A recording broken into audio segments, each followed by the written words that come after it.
is mixed. Ashkenazi is marrying a Moroccan, a Yemenite is marrying a Polish, and their children, what are they? It doesn't exist anymore. It just kind of keeps on like harping. And you know what? If that is the case, then it's about like helping the poor Mizrahim. Why doesn't it do anything? Like to help the peripheral cities? Like nothing. It's just, it's another reason why he should go, because he's promoting this and exploiting this. It's not about solving it. It's not about bringing a cure. It's basically propagating it. Basically, he created this. Yeah, I agree in part. I mean, what you're pointing out, Kitover, the phenomenon of Mizrahim and Sfaradim voting being the largest Likud voting bloc. We could inquire about that and say, like, why is that happening? What is attractive about the Likud party platform and Netanyahu to this part of the population? Now, that would be a fascinating question. I don't know if there's, like, polling on that or anything like that, but that would be interesting. That would be interesting to try to figure out. Which leads me to another, like, observation about Israeli society, which is most of it is Sephardi Mizrahi, population-wise, amongst the Jews, and then if you add in the Arabs, right, so then you're overwhelmingly sort of like the political culture that people come with is a Middle Eastern political culture. And the minority political culture is actually the West. Now that's something telling about what's going on inside, internal to Israeli society and Israeli politics. In part, you have this, right, I think in part you have a bit of a clash between Middle Eastern style politics and Western style politics, and they're trying to figure it out. Well, I'd like to hear from everyone on the stage, but I feel that I love you and Daniel. Let me just be very brief. I love you and Daniel, but you and Daniel are obviously, you have a very, very high IQ, very high education level. I don't have confidence that you and Daniel really understand people who are much stupider than you and much less educated. Not because you're a bad person, but it's just because you don't live and breathe with low IQ tribal people. So you guys are maybe too sophisticated to understand the voters. I'm done speaking. You know, in the Likud party that has a majority like Mizrahi voters, when they had like David Levy, you know who David Levy? He was like someone coming from where was it? I don't remember exactly where he lived. Yeah, he was like from Sderot or Sderot, right? Something like that. Yeah. And the voters did not vote him, and that was like a big thing. You know, first time he's running for the head of the Likud, which kind of could lead him to be prime minister, and he lost by the Mizrahi themselves. To be honest, I don't think that the Israeli society looks as race like the American society. The American society, the race is very, very, it's in everywhere. Like still today, like I see shows, I hear Clubhouse, I see, like everything is really surrounding race. For us, I don't see it. I honestly tell you that. I actually disagree with you. So I have evidence that you're wrong, okay? The last time I was in Israel, I went to the Negev, okay? I went to the Negev. I went to the working class communities in the Negev, which I recommend you go if you get the opportunity. And just dress like a schlep. Do me a favor, dress like a poor schlep and talk to the people in the Negev, and they will tell you that they hate educated Ashkenazi people because their perception is highly educated Ashkenazi people in your social class, Daniel, look down on them. So why do they champion Netanyahu and the Likud? What's the exchange going on there? It's not, it shouldn't be hard for you to understand. It's exactly the same reason why working class people support Geert Wilders in the Netherlands. Working class people support Marine Le Pen in France. Working class people support Nigel Farage in the UK. Working class people all support Trump in the US. Like, come on, get a fucking clue. Israel is not different than the rest of the world. Working class people hate highly educated folks who they suspect look down on them. That's true in every fucking country in the world. And I'm sorry for being so exercised. I'm going to go to the audience for a while. I think you're pretending to be stupider than you are. No, stay, because now something clicked for me. Are you saying it is racism on the part of the Ashkenazi elites, or it's just perceived racism? That's what the people are saying. that's what the Mizrahim in Dimona and Ofakim and Arad are saying. So my guess is it's probably a little bit of both. I'm sure there is some elitism. I mean, when he says that the working class people of France and all these other countries, they're the disaffected people who look at the immigration and they say, why are we giving away all of our national surplus to these people? It should be coming to us. Where's our nationalism? So, I mean, Hubert, I mean, if you want to come back up, I don't understand why internally in Israel, maybe they have the same sentiment but even in America, that sentiment has resulted in Trump MAGA populism, nationalism. But don't you find it ironic, right? Yeah, I think that the people, I think that, first of all, I hope I'm not coming across as rude, but I think David and Caleb, because they have such incredibly high IQ and such high educations, they just don't understand working class people, in my view. Not anywhere in the world. They wouldn't understand, in my humble view, they wouldn't understand a working class person in West Virginia or in Marseille or anywhere. They just understand. They're not, but they don't understand in class low IQ people think. But again, I don't think that Mizrahi are low IQ. I think it's about opportunities. And if the Likud, or like whatever Netanyahu, wants to help those poor people, so in the last, 20 years, how many schools did he open in Sderot? Why does he move a university over there? Like, maybe there's a problem, where they are mixed. Like, check how many Mizrahis are in the Haifa Technion. You will find many of them running banks. Like, yes, maybe if you are on the peripheria and you don't have, access to proper things, then you have, less chances. So you would vote someone that will kind of change that, not reinforce it. And that is why I'm thinking that he's not the solution, he's part of the problem. And making it bigger, not making it smaller. Because making it bigger is good for politics, because, divide and conquer. If people are oppressed and you are the salvation, they will vote for you. If you provide a solution, then you're not relevant anymore.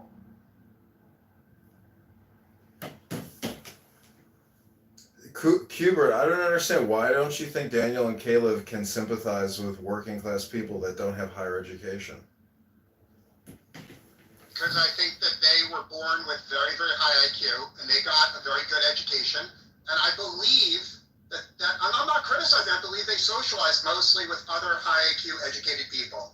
I don't believe that they actually spend very substantial time with extremely uneducated working class people. That's my view. So I will surprise you that I even have family from Sderot, and I don't think it's about race, because again, it's maybe about opportunities. Yes, I got good education, but so did my Moroccan, Iraqi, Yemeni friends that were in the same class as me. It's not about race, it's because where I was born. It's not a racial thing, it's not like a Mizrahi versus Sfaradi. Like my class, we had everybody literally from everywhere. I even have people from abroad, and not like Romania and not like Eastern Europe. And we were all getting the same education. So maybe in the peripheria where you have maybe communities of Mizrahi that do not integrate, they need to get more investment. So yes, they should have a politician that takes care of them. But I just don't think it's about race. It's maybe about geography. In Tel Aviv, and where I was born, yes, we have everything from everyone, from Ethiopians to the most translucent Ashkenazis.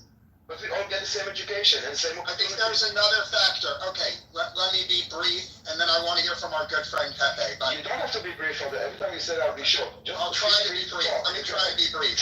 I like the Israeli concept of new. And I'm actually surprised in these rooms I never hear new stated.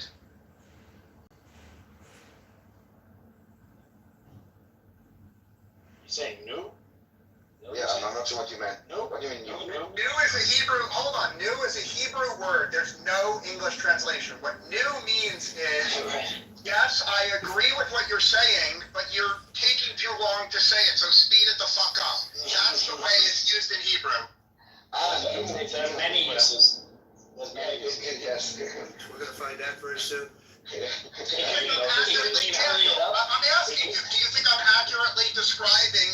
the way Israelis use new, or do you think I'm lying? Yeah, first of all, it's new, not new, like new and new. And we have, you can use it in a few ways, but a lot of time you're right. We're gonna conquer Israel. Fuck the Jews. We're gonna conquer all of Israel. Fuck the Jews. We're gonna crush you all like Saladin did, but this time we're gonna do massacres. Fuck the. Okay. It's about like hurrying people up, like you know, like. Yeah, why? I'm not trying to be an asshole. I have an honest question. Why the fuck do I never hear that word on Clubhouse? Because that's the word. That could be the best Israeli contribution to Clubhouse is getting that word in circulation. Because you don't speak Hebrew, I guess, here. I didn't notice it. No. Did I say no here before? Or did I tell you no? No, to the best of my knowledge, I am the only person in the fucking history of Clubhouse that has ever used it on Clubhouse. I am the newest and the onlyest one. Can I tell you something, Hubert? And here's I think the reason why it's not being used. And I don't say this with any joy or glee or patting myself on the back or anything like that. Most of the Jews here who are still here wouldn't understand it. That's true. That's why my favorite person on Clubhouse is Pepe, because Pepe speaks the truth. Pepe doesn't give a fuck about offending people. I've seen Pepe go into rooms and speak the truth, and by speaking the truth, he offends every single race, every political group, and every religion on Clubhouse. I don't know if anyone as fearless as Pepe, respectfully. Yeah, but Pepe has wasted a lot of time on this app. And Hold on, let Pepe respond. Pepe. Well, the things, yeah, you know the rooms I used to make. I don't really have like, how do I put it? I'm not like an advertising friendly person. I don't really. I guess I was wasting my time. I mean, I don't know.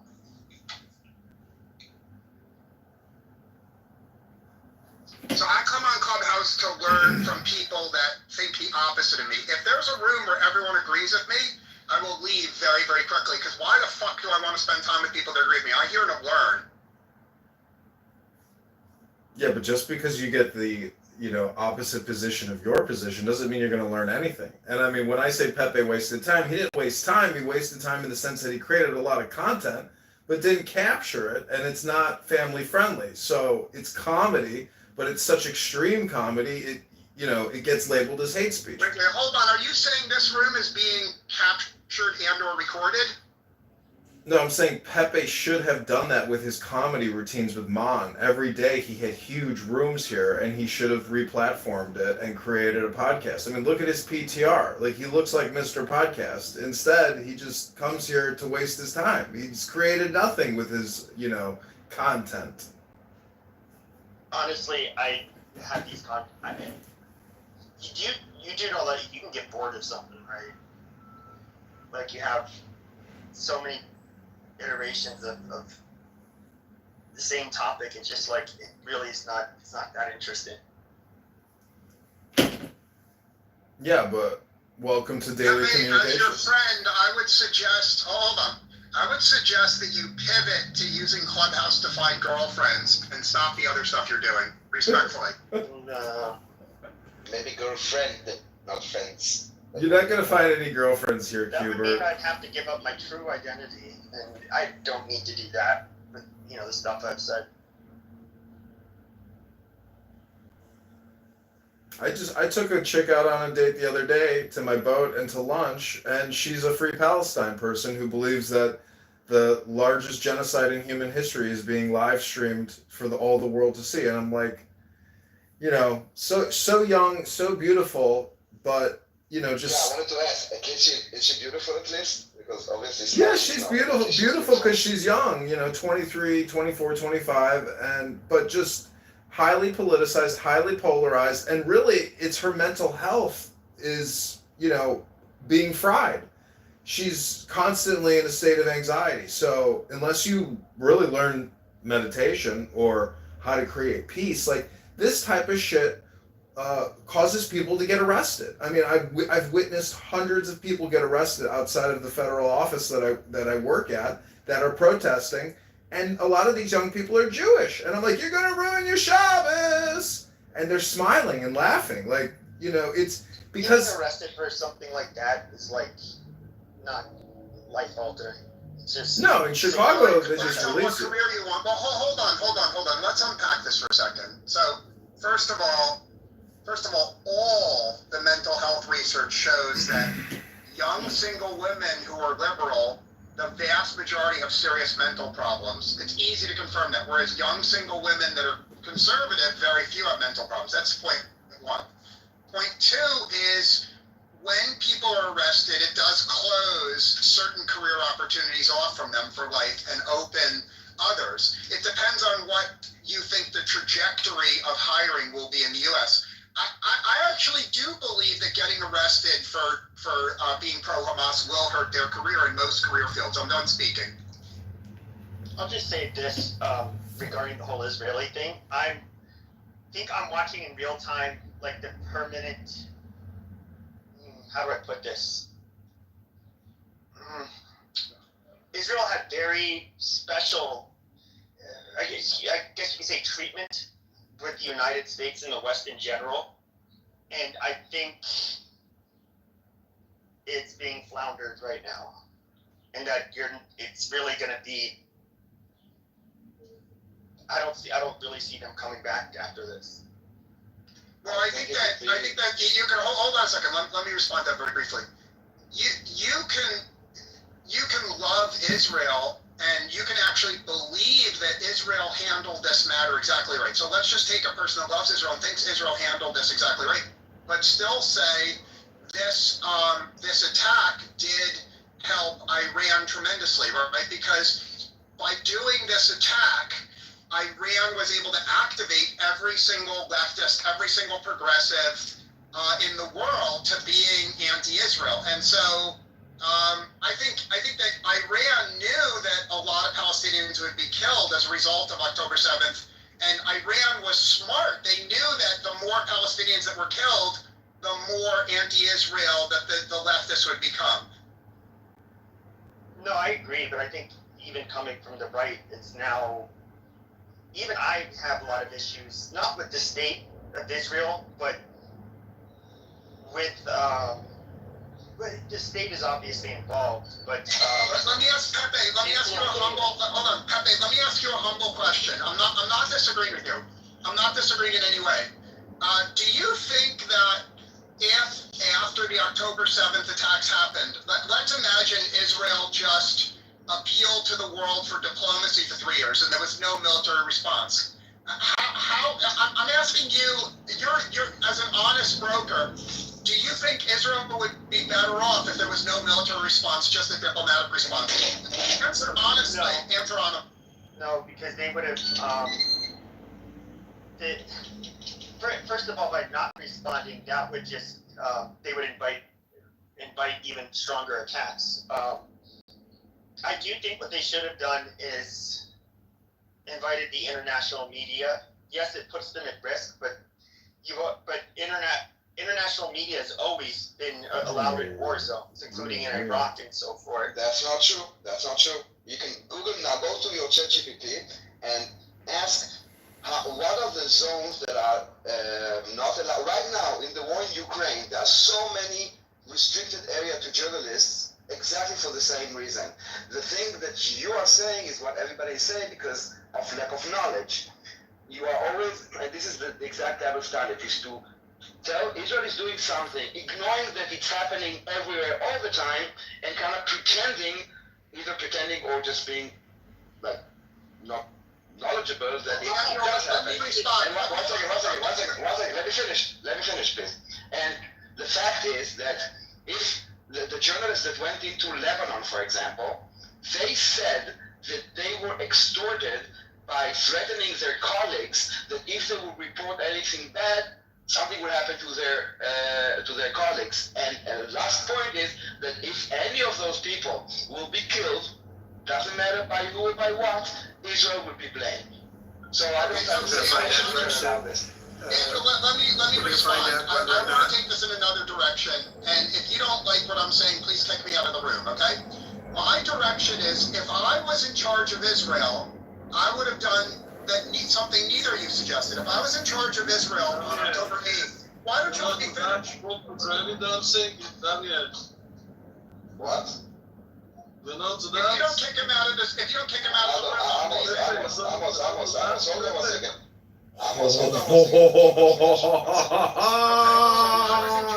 if you don't kick Amos off the stage, Oh I'll my kick him off. gosh. Hubert, hold on one second. Amos, please.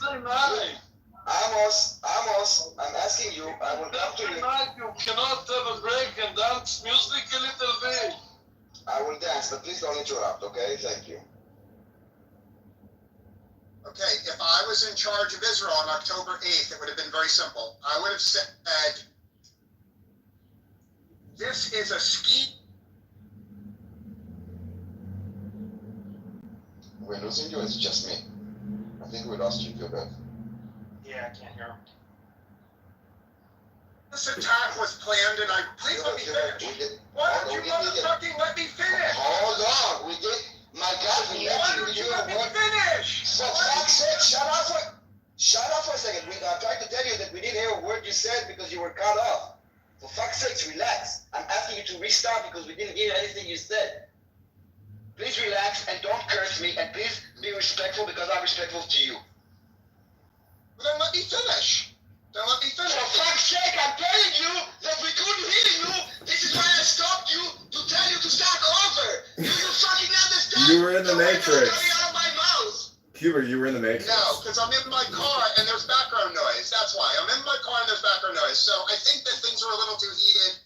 Maybe I'll come back to your room tomorrow, respectfully. It's heated because you started cursing when you had a problem with your mic, and I tried to tell you that there's a problem with your mic, but you kept on blabbering and cursing me that I just wanted to hear you.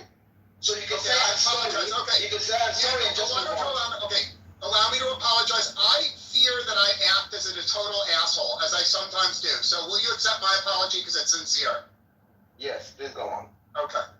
If I was in charge of Israel, as an Israeli patriot, as a Zionist, I would have said very simply, very quietly, this is a provocation. Iran wants us to kill Palestinians. Everyone, every single person in the leadership in Tehran is hoping and praying to Allah that we attack Palestinians. And maybe if we were stupid, we would, but we're too smart to attack Palestinians. Instead of attacking Palestinians, we are going to appeal to the entire world to start dropping bombs on Iran. 100% of the military effort is going to be focused on dropping bombs on Iran. We will not kill a single Palestinian. We're going to kill Iranians, and we're going to keep killing Iranian mullahs. We're going to kill every single religious leader in Iran with no exceptions until the hostages are freed. And we're asking for America. We're showing incredible restraint by not killing any Palestinians. We are asking for every ally of Israel, especially America, give us a fuckload of free weapons, give us everything we want so that we can destroy every mullah in Iran. And if America gives us weapons, as long as America keeps giving us a shitload of weapons, we won't kill any Palestinians, we'll kill Iranians. Now, in my view,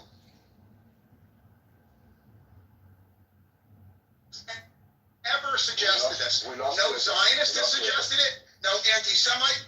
No one except me is suggesting that the war should have been against Iran. The war should not have been in Gaza. It should have been against Iran. So I want to hear brutal criticism of my humble view. I don't think that the world will stop. He left. We welcome. How y'all guys doing today? One second. What's the name of the defense minister when the war started? Conversation. Yoav Gallant. Yeah, Yoav Gallant suggested exactly that.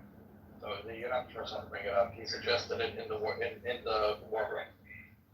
He said we should ignore the saddles and go full destroy Hezbollah. They already have to be set up and go after Iran. And then when that's done, go into Gaza. They already did that already. So what are you talking about? He said this on October 8th. Iran already got hit. What's the other people that got hit? Jordan don't got hit. Jordan was not. Jordan Graham got hit 6 months ago. What are you talking about? Jordan got hit. But By who? By Iran who? got hit. Afghanistan got hit. By who? By who? By who? By the U.S. and the Israelis. Okay. When did Israel attack Jordan?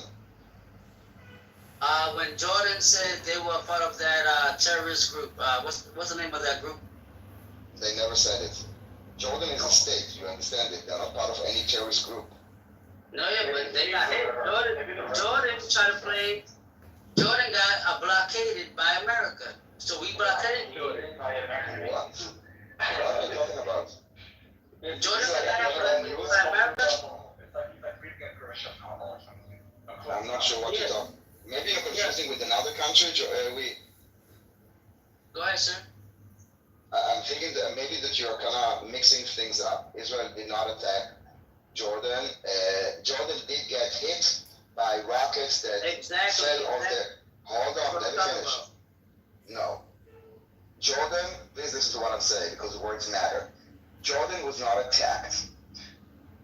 Rockets that flew from, for example, Iran and were intercepted fell in Jordan territory. But the targeting was Israel. Jordan was never like a target, and they were not attacked by anyone that I know of.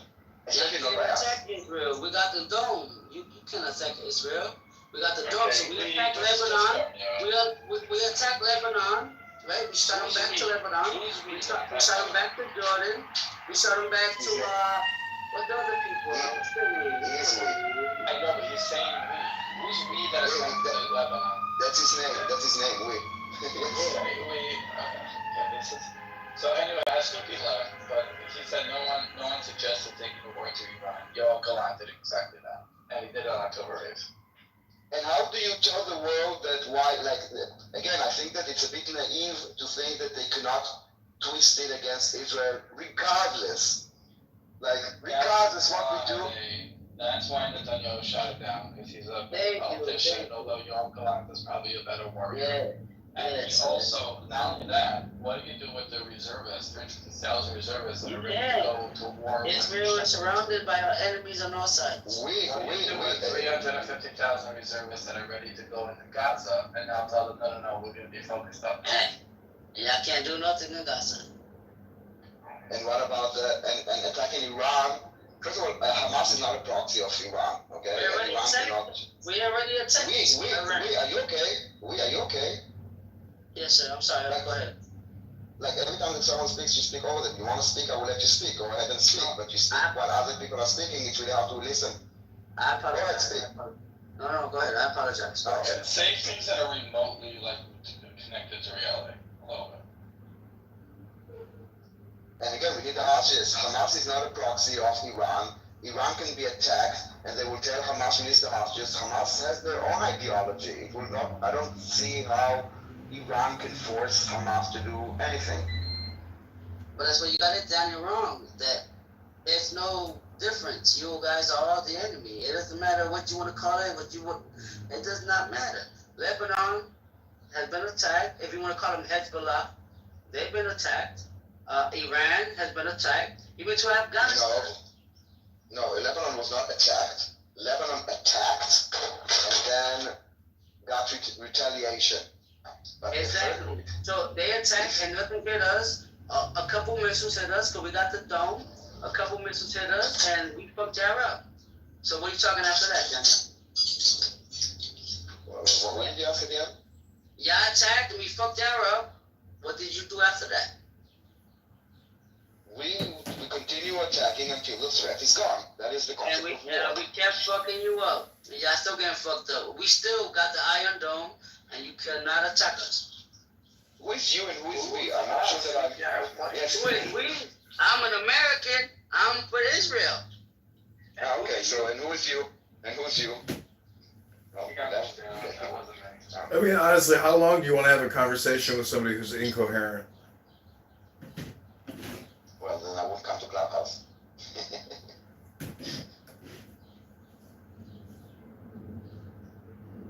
So I don't see how that would be helpful, you know?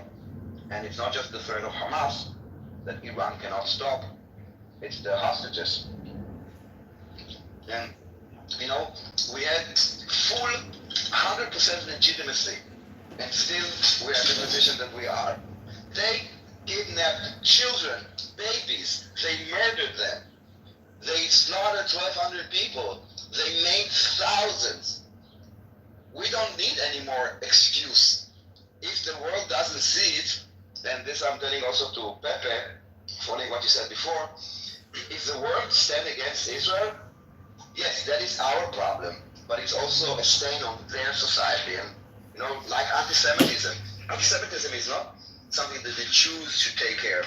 It's something that is a problem for society. And if a country becomes anti-Semitic, that is stain on their flag, not on us. Yes, we are being attacked, but it doesn't stain us. Same with this anti-Jewish, anti-Israel, anti-Zionist, whatever you want to call it, rhetoric or allegiance with Hamas. Yes, we are suffering from it, but the stain is not on us. That is my point. Well, I know people like to push back. Oh my God! I know that a lot of Jews will push back against this, or I should say Zionist Jews, but criticizing Israel, which a lot of people have started to do in the West.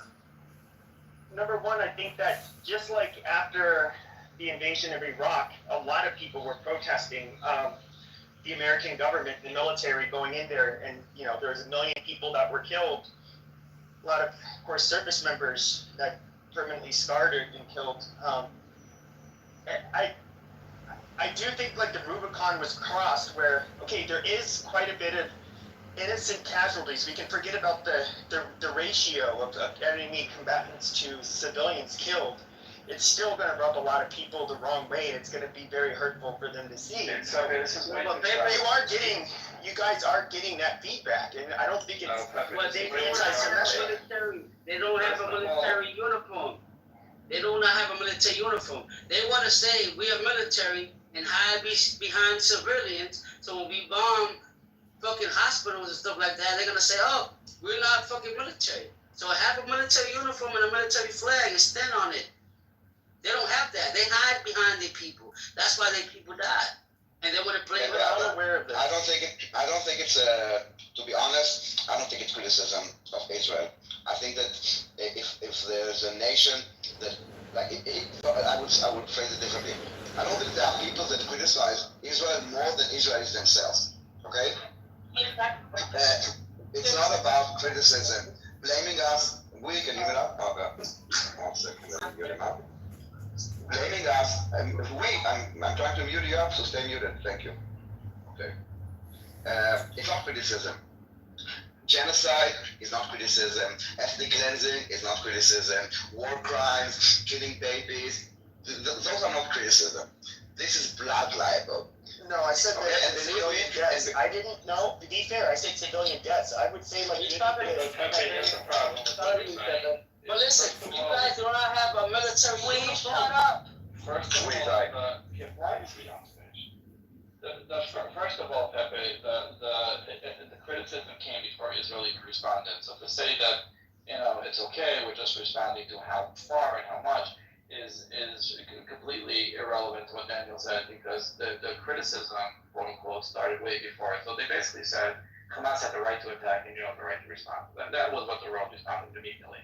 Second of all, there is no disproportionate response. There actually is what Israel is doing is extremely measured, way more than most countries any country would do in a similar situation. And to try to bring in the Iraq War, there was definitely a lot of anti-American going on, but with most of the criticism was we don't want to be involved in this war across the road, and to try to talk that into people that were murdered in their own homes and are protecting their homes is not an analogy at all. So you can criticize Israel if you have a legitimate criticism, but to say that Hamas is resistance and they have the right to murder you, and when you respond, you're the villain.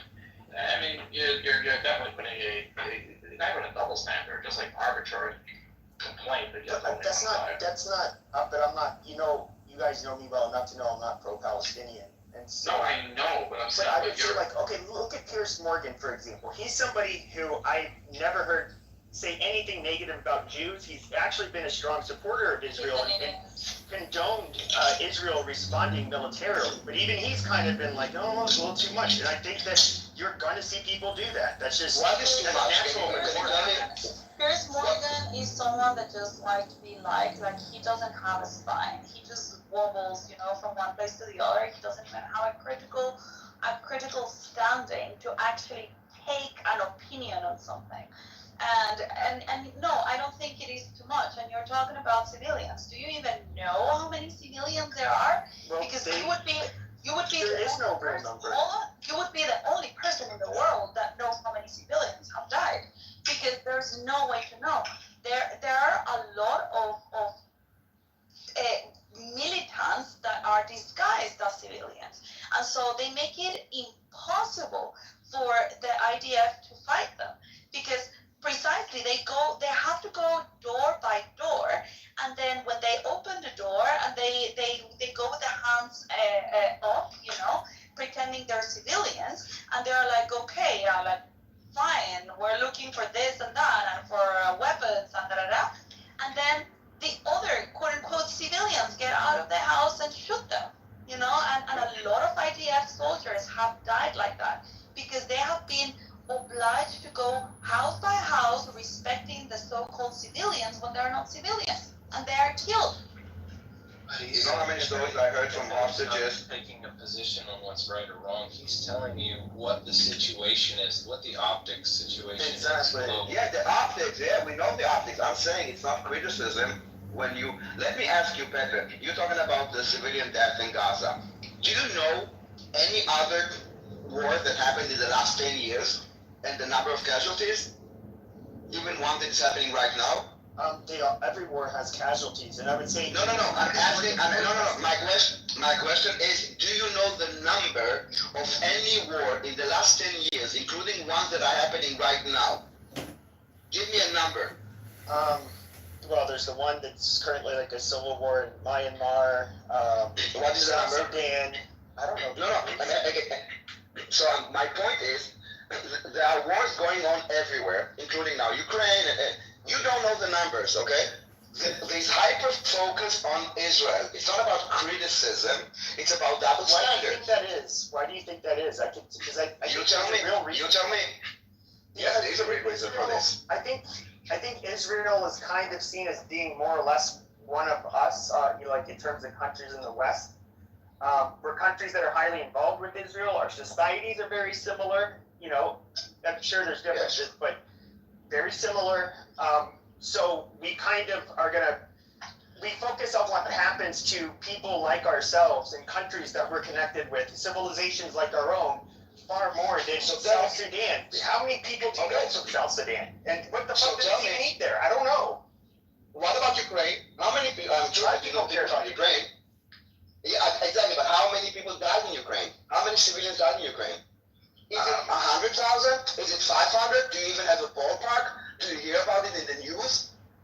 Like daily reports about hospitals being bombed and journalists not allowed to go in? No, you don't hear about it, so you think it doesn't exist. There's hyper focus on Israel. No, you don't know because no one tells you about it. But here, There's I hyper have the focus. updates all the time. What are you talking about? So tell me, how many casualties are in Ukraine? Give me a ballpark. Oh, Is it 100,000? Is it I've heard 300? Is it 500? I heard it's like when it comes to fighting forces, it's approaching 1 million for the Russians. Forget No, civilians. civilians. I don't know. I mean, I'm sure it's tens of thousands. Are you sure? But here's the thing though. If I say Putin is a murderer, he's a thug, and he's fucking the place up and killing civilians, I'm not going to get much pushback from that. So it's not really that controversial. I don't know. Ukraine just did a massive attack deep within Russia, and they got pushback from people claiming that it was escalation.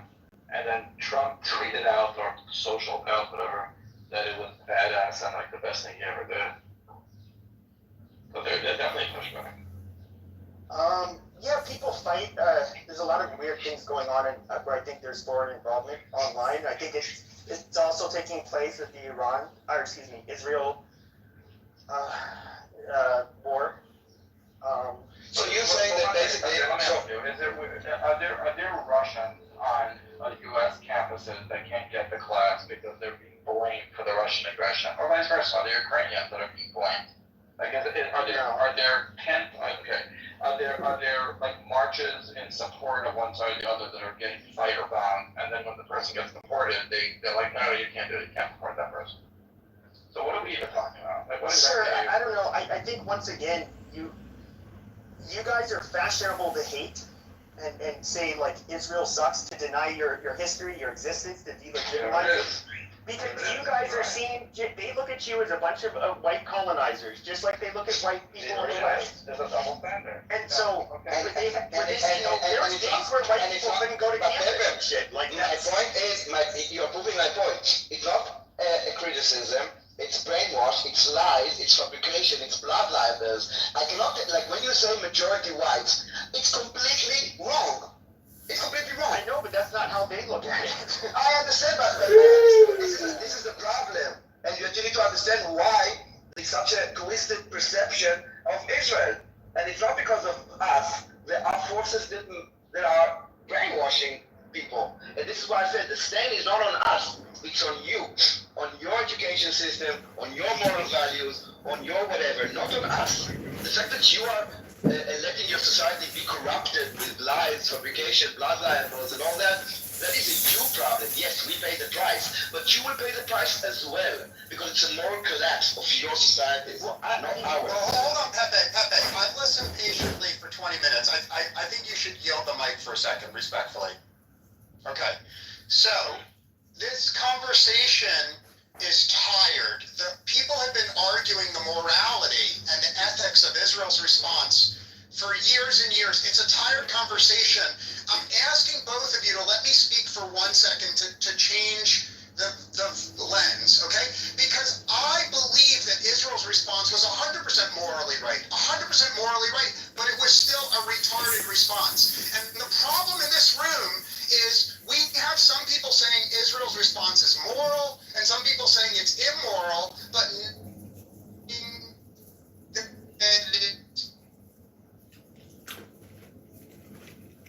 space for a different point of view. We're willing to open. Hubert, hold on. You have a very bad reception, and we're losing you for like 10 seconds during your. Okay. So I'd like to politely. If you can hear me, I would like to politely suggest that Israel's response was moral, it was ethical, but it was stupid. Now, if you're open to having that conversation, I'm happy to have it, Daniel. If you're not, then... you need to give me a bit more than stupid, though. Like. Okay, I'll answer you I'm going to be very succinct and responsible. In America, Osama bin Laden was living in a cave, and he did September 11th. When he did September 11th, he was praying. He was praying that America would be stupid enough to respond by invading Afghanistan. Now, that's very important you understand that, Daniel. By invading Afghanistan, America did exactly what Osama bin Laden wanted. Our entire nation, every single person in America, did the most retarded thing possible, and we did exactly what Osama wanted, and shame on anyone in America who supported the invasion of Afghanistan. I'm trying to make that same analogy in Israel. When Iran planned this attack, Iran wanted Israel to invade Gaza. Wanted it. They knew Israel would invade Gaza. Please let me finish. The Iranians were smart enough to know that when Israel invaded Gaza, all the retarded leftists in America and around the world, the female leftist retards, millions of them, all over the world would come to hate Israel. And you know something? The Iranians were correct. And Israel responded exactly the way Iran to make this. You're so. We are losing you again, Gilbert. We are losing you. Defending. Oh, Israel did. We are losing you. We lost you. Please consider my point of view. No, I heard like until the last 10 seconds. I tell you where I think that you are wrong in your analogy. Afghanistan. Okay, where are you? Oh, you left. Okay, so I will tell you where I think he's wrong in his analogy. Gaza is 10 meters away, not thousands of miles away. Hamas is a threat. I don't think Osama bin Laden was an active. Yes, he attacked the United States, but once they attacked, it was more like in a way, a revenge. It wasn't that it was an active threat, this dude. And the last thing is that Hamas took hostages. So all those three differences makes it a huge difference. An active threat on our borders with hostages is not like, oh, we were attacked and we can respond today, in a week, in 6 months, or not.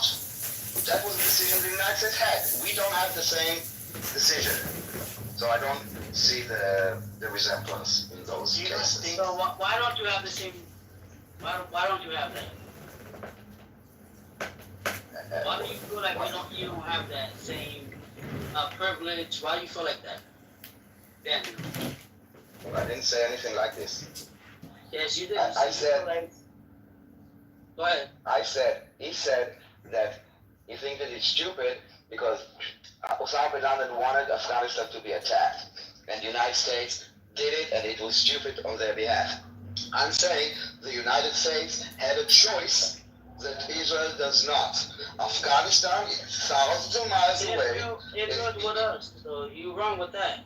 Israel is with America. Israel has always been with America. Dude, listen, you either join the conversation or not. I'm not sure what you're doing, and I'm not sure if you're drunk or if you're high or what's going on. Wait, let me respond to what Hubert said. Just wait. I think he has a point in the sense that, like, you're both right? That they wanted the destruction. They wanted, right? You can say we fell for it, right? That doesn't mean that there was also not a choice. Who fell for it? America fell for it? Wait. No, I just want confirmation. Who fell for it? America fell for it? No, That's what Respectfully, Sylvia I said. think that some people on the stage that are retarded. I would humbly ask the moderator. I'm going to be brief. I would humbly ask the moderators to kick retards off the stage. They're in the room. I'm done speaking. So we tried to answer you. I don't know if you heard my response because you left. I would say it like quickly and then I would pass it to I Khaled heard your because you also response, Daniel. I heard your response very quickly. Okay. So Khaled, I thought you left. Okay, so Khaled wants I heard your response very quickly. I'm going to respond very quickly. You are 100% correct. Israel had more justification for invading Gaza. In fact, there were compelling reasons. In fact, most smart people would say that America should have avoided invading Afghanistan. The vast majority of smart people who love Israel agree with you, Daniel, that Israel had no choice but to invade Gaza. But just because the majority of smart people agree with you doesn't mean you're right. And it's possible, I think you should open your mind that it's possible in 10 years when historians look back, they're going to decide that I was right and you and the majority of smart people were totally wrong, and Israel should have not taken this juicy bait. I'm done speaking. And I think, Daniel, you're not used to, you spend so much time on Clubhouse, arguing with anti-Semites and people that don't love Israel. I don't think that you are used to having debates with people that love Israel just as much as you. No, actually I do. Most of my life I had debates with only people that love Israel. As I said, Israel is a very vibrant society that we have a lot of debates. If it's left and right and like religious and secular, we have many debates. It's like until 7th October, it was mostly internal. And I think the entire world knew about the demonstration, about the judicial reform. No, we have a lot of self-criticism. This is now a war against Israel, so I'm obviously fighting in the name of Israel, morality, humanity, law, and whatever. I just don't think that comparing this to Afghanistan has similarities, except that yes, there was a war. Gaza is literally on our border. Like I can go and see Gaza without a lens. Americans couldn't. They can walk. They can walk into Israel. Afghans cannot just walk into the United States. And the Afghans didn't say we will do it again and again. No, they had this opportunity. There was no immediate threat on America. There was an immediate threat on Israel because a day later there was an attack from Hezbollah. And then Houthis started. And we have hostages. comparing it to the situation between United States post 9/11, I think it misses many important things that makes the big difference.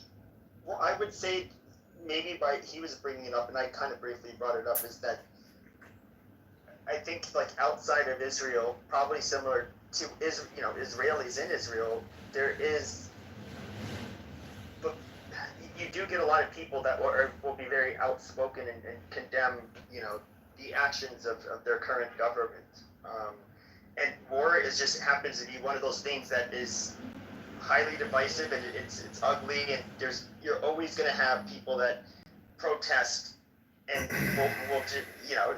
will why weren't the Palestinians protesting Hamas, Pepe? Despite how justified it is, I don't think there's a way to have war without people protesting it and decrying how it's, innocent people are dying. I don't even know if that's possible. Right, and we have it in Israel as well, obviously. You have demonstrations in Israel against the war. I'm just saying that the world hyper-focus is not about morality, humanity, justice. I don't think it's any of this. I think it comes from a much more sinister place. Pepe, it's not like they took a vote in Gaza prior to October 7th. You know that, right? It's not a democratic terrorist attack on October 7th. Just so you know that when I let you speak, I think John wanted to say something, but just so you know that if you speak, you have such a bad mic that when you speak with others, we just hear like muffling. Just so you know. You're saying that of me? No, of a comedian. Gotcha. If you were your indictment of the Western world and their state of morality based upon their position about the conflict and towards Israel. If you were an average person with an average level of education, how would you approach trying to understand reality in the conflict?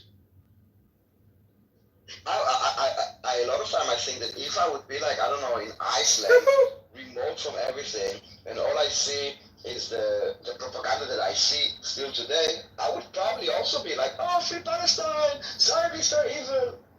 Because it's being supported and legitimized not just by idiots on Twitter, but by, CNN and BBC that are publishing unverified stories, and the UN has like parts that are literally anti-Israel. It's not about being pro-Palestinian. The fucking UNRWA is based on the concept that Israel should be destroyed. I mean, those refugees, the Palestinian refugees, will be forever refugees per the UN until they are allowed to come to Israel, which will never be. So, yes, I would probably be also manipulated. And I would have to dig hard and do my own independent research, which hardly no one does. And I would probably also be brainwashed. Yes, totally. But it doesn't mean that it's true. It's optics, not reality. Do you think that in this most recent epoch, that the optics scenario, that the optics landscape is different than it was in the past? In the latest what? We'll just call it the latest era.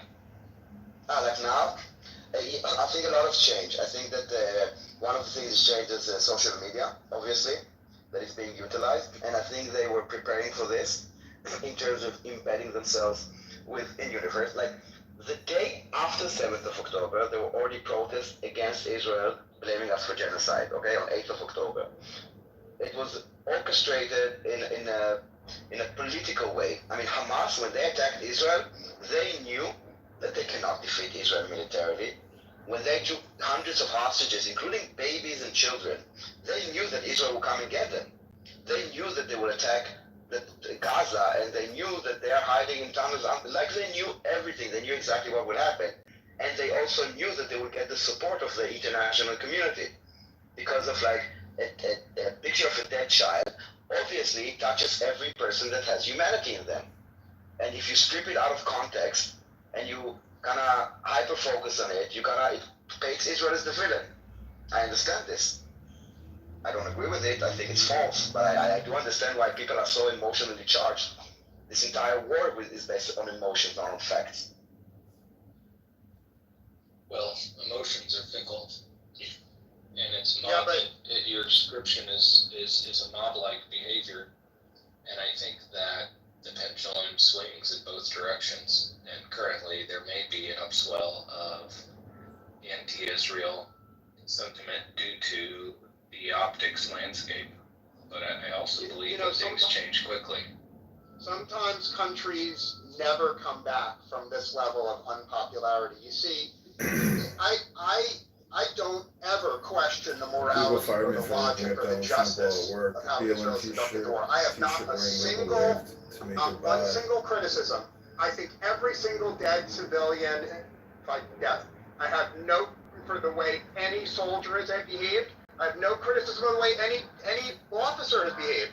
I question the political leadership, and I think the political leadership of Israel has done an ethical thing, they've done a retarded thing, and they have permanently damaged Israel's ability to continue in a going concern way. Whereas holding their fire, building a weapons stockpile for 2 years, having a bipartisan consensus for 2 years in America to double the military aid to Israel, right? Having Israel the world's best military with tons of weapons stockpiles, with political goodwill all over the world, okay, that would have been a much better path for Israel. So I have no criticism of the conduct of the war, but I severely criticize everyone that was stupid enough, in my humble view, every single person was stupid enough to do exactly what Iran wanted.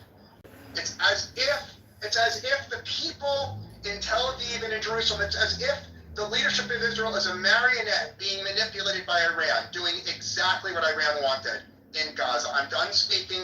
I'm going to stay mute for a while. I'm happy to hear other people, but I don't want to hear the same tired debates that we've heard for 2 fucking years. I want to hear some new ideas debated. Hamas is not a proxy of Iran, Garfield. Like, yes, they're getting money from them and they're getting support and help militarily, but they're not there like, they're not doing their bidding. They just both hate Israel, so are the Houthis. And so many of the Arab Muslim world.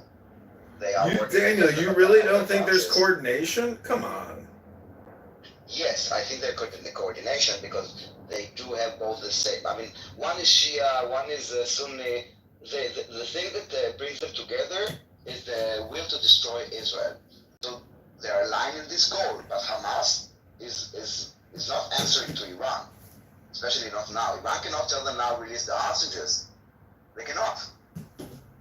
They will continue fighting. They will say, okay, Iran, if they will tell us, then we are cutting ties with Iran. They are now traitors. They are like Zionist collaborators, whatever.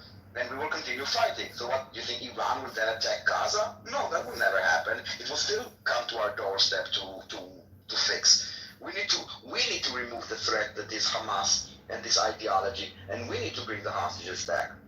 And if the world doesn't like it, tough, you know?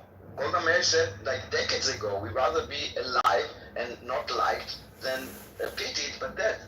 And unfortunately, it's true still today. I thought it was behind us, but it's not. And the reason that they're doing it is because, yes, Israel is a moral, humane, legal, abiding country, and this is exactly where they're attacking us. On our morality. And I think that if people are aligning with this, then it's a stain on them. I do understand that they don't necessarily have the tools to know right from wrong, but still, they say right and wrong, in my eyes.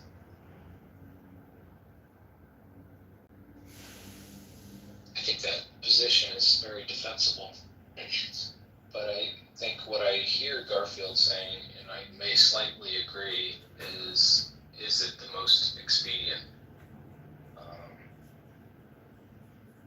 position and mindset to have moving forward? What will it result in the best outcome for Israel? I think that you always need to look on the alternative. Garfield, I wonder whether if Israel had not vigorously responded to Hamas, what Hezbollah would have done. Might they have been encouraged to also attack? Sure. I mean, isn't the biggest deterrent of Israel being attacked knowledge of Israel's military superiority and America's military superiority? So, not responding immediately, does that change that at all?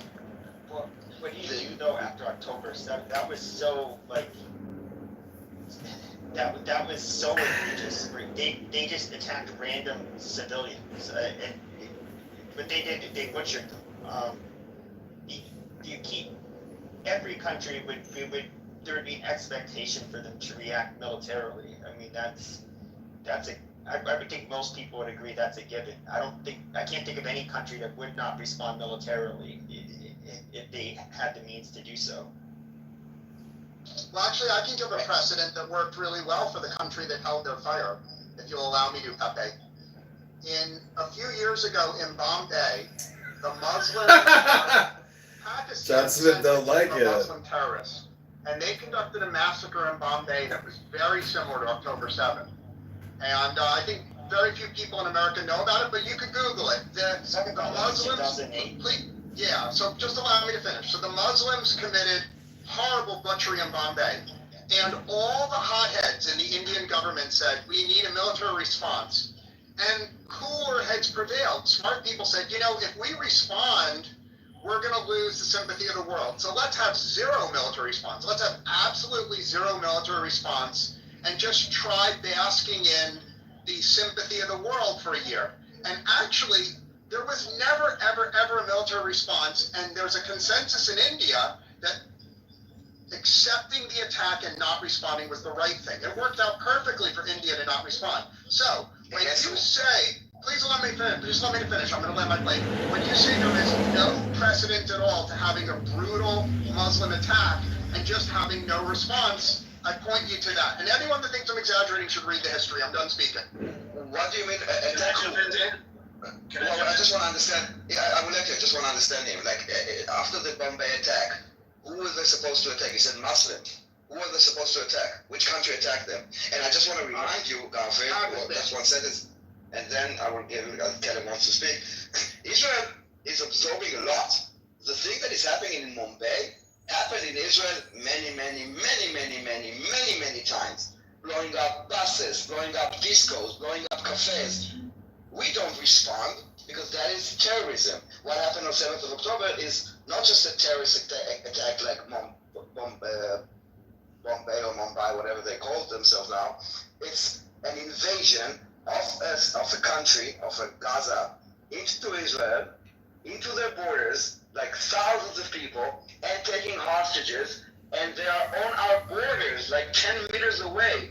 You're comparing apples to oranges. If you want to compare Mumbai, compare it to the many terror attacks that happened in Israel that we did not respond. Did we get any sympathy for this? No, we don't. You can sign So, it. You sign this on You're, both. I think you only have it half right, Garfield. That the half you have right is that there could have been deliberation, should we, shouldn't we. By the way, the war didn't really start until 3 weeks later. There was no real, right? There was delay. But I think, maybe try this one out, right? Had the Prime Minister gotten up on October 8th and said, I call on the world to help return our hostages to us within 2 weeks. And if not, we are going to do what we have to do to protect our civilians and return our hostages. I think what you'll find is a whole different math these days, right? Because the soul searching didn't, right? It would have happened publicly. It would have happened out loud in the press. And people would have seen, with the sympathy of the world, right, Israel had at that time, I think you would have had people come through. Let's get as many countries as possible, and we'll pressure all the right people, and we'll get the hostages out. What's equally tragic, right, about about the war is that the half the world said fuck Israel to begin with.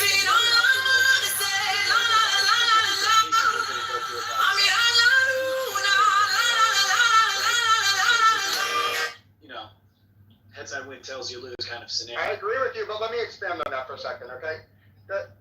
Let's assume that Israel said, look, we're going to give it months and months to negotiate, but the way for us to get the hostages out without killing any civilians is we need a lot more weapons. Just open your mind for a second. Let's say Israel made a diplomatic mission around the world saying, look, we have hostages, and the only way the world can help us get the hostages out safely is to give us weapons. So we're calling for both political parties in America to triple the amount of free weapons they give to Israel. We're calling for our allies in Australia and in Great Britain. Every person in the world, if you care about the hostages, if you care about rescuing the hostages, give us free weapons, okay? Now, you, and I'm eager to hear people shit on me, but let me finish, okay? My view is in America, there was such political sympathy for Israel in both political parties, okay, in both political parties, that a special appropriation that shipped Israel an emergency weapon shipment, right? Israel could have had half the fucking U.S. arsenal of weapons gifted to Israel. That's how high the sympathy for Israel was. We are losing you again, Garfield. We are losing you. Garfield? Hello? We are losing you. I hope you hear me. Let's give him another few seconds. Come back again as Keeper. Garfield, are you in a tunnel? I don't know if you can hear me. He's in a Tesla. Meanwhile, I don't know if you're following X, but Elon Musk has accused Donald Trump of going to Epstein Island on X. They had a big falling out. They now hate each other.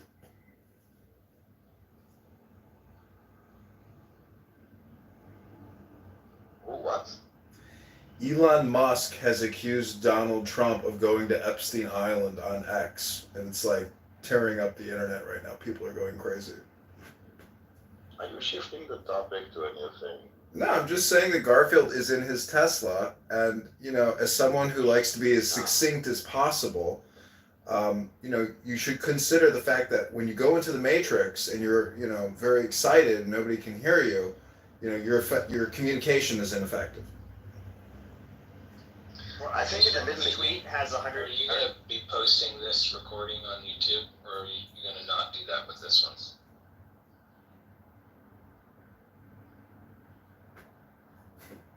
I take that you were going to post this on YouTube. It's already streaming, I'm sure. Elon Musk has 27 million views. It says, time to drop the really big bomb. The real Donald Trump is in the Epstein files. That is the real reason they have not been made public. Have a nice day, Donald J. Trump. Yeah, that's a bit ugly, even if it's true, to be like with him and then immediately turn, like, I think it's a bit like, if you knew this, then you should have said before, but you know, I don't want to go into this topic too much. I don't know too much about the whole thing. And I will not be defending Trump or the Epstein Island. I just think that if he brings it now, it's a bit... So look at what Mikhail writes. He writes, the IDF initiated the Hannibal Directive and bombed the kibbutz. We have testimonies from Israelis who testified the IDF opened fire on them under Hamas. Listen, there's a reason why we opened a different room and we didn't go to Amir's room, because we know all this nonsense. It's not about... They don't care. It's about attacking Israel. Like, you want to address it, enjoy it. But I think it's like... No, I agree. I'm just saying, like, Mikhail, you know, I reported him for calling me a faggot kike the other day, and you can enjoy his nice little party hat, as he now has a terrorist group's name as his name. I mean, Mikhail, I don't know how much time you're going to spend your life, you know, working on this, but I can assure you, you're wasting your time as a man, as a human, or as an American. You're really stupid, Mikhail. Well, wait a second. Allow me to make an analogy very briefly. Okay, I would just pay attention. If I unmute and I tell you something, it's probably because we cannot hear you, okay? Okay, very good. The same way that I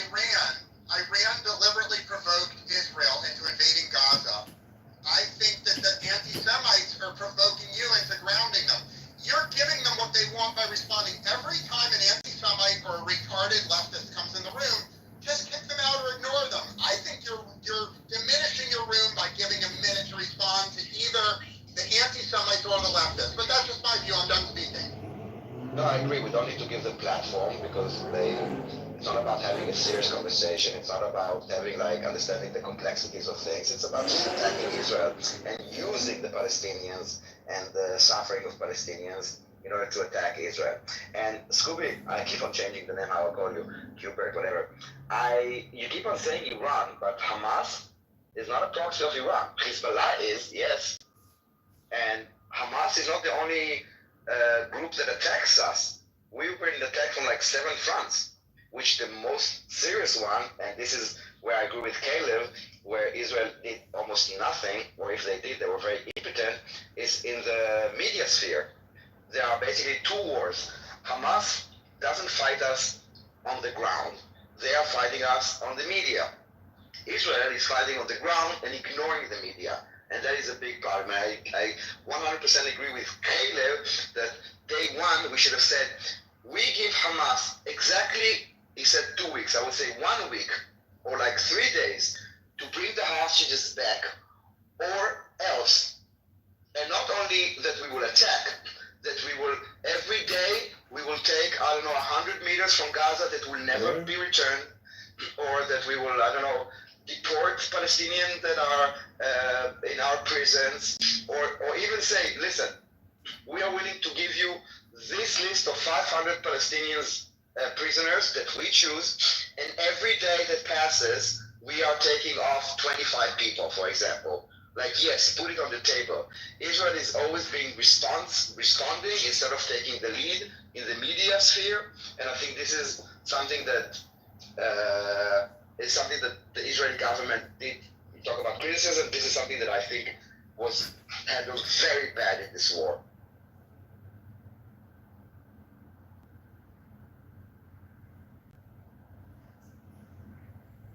Has anyone ever heard of a good war? I've never heard of one. I mean, it's a racket, let's be honest. But what those bastards did on October 7th, I mean, they were looking to go to heaven on an expedited trip. And they got exactly what they were looking for.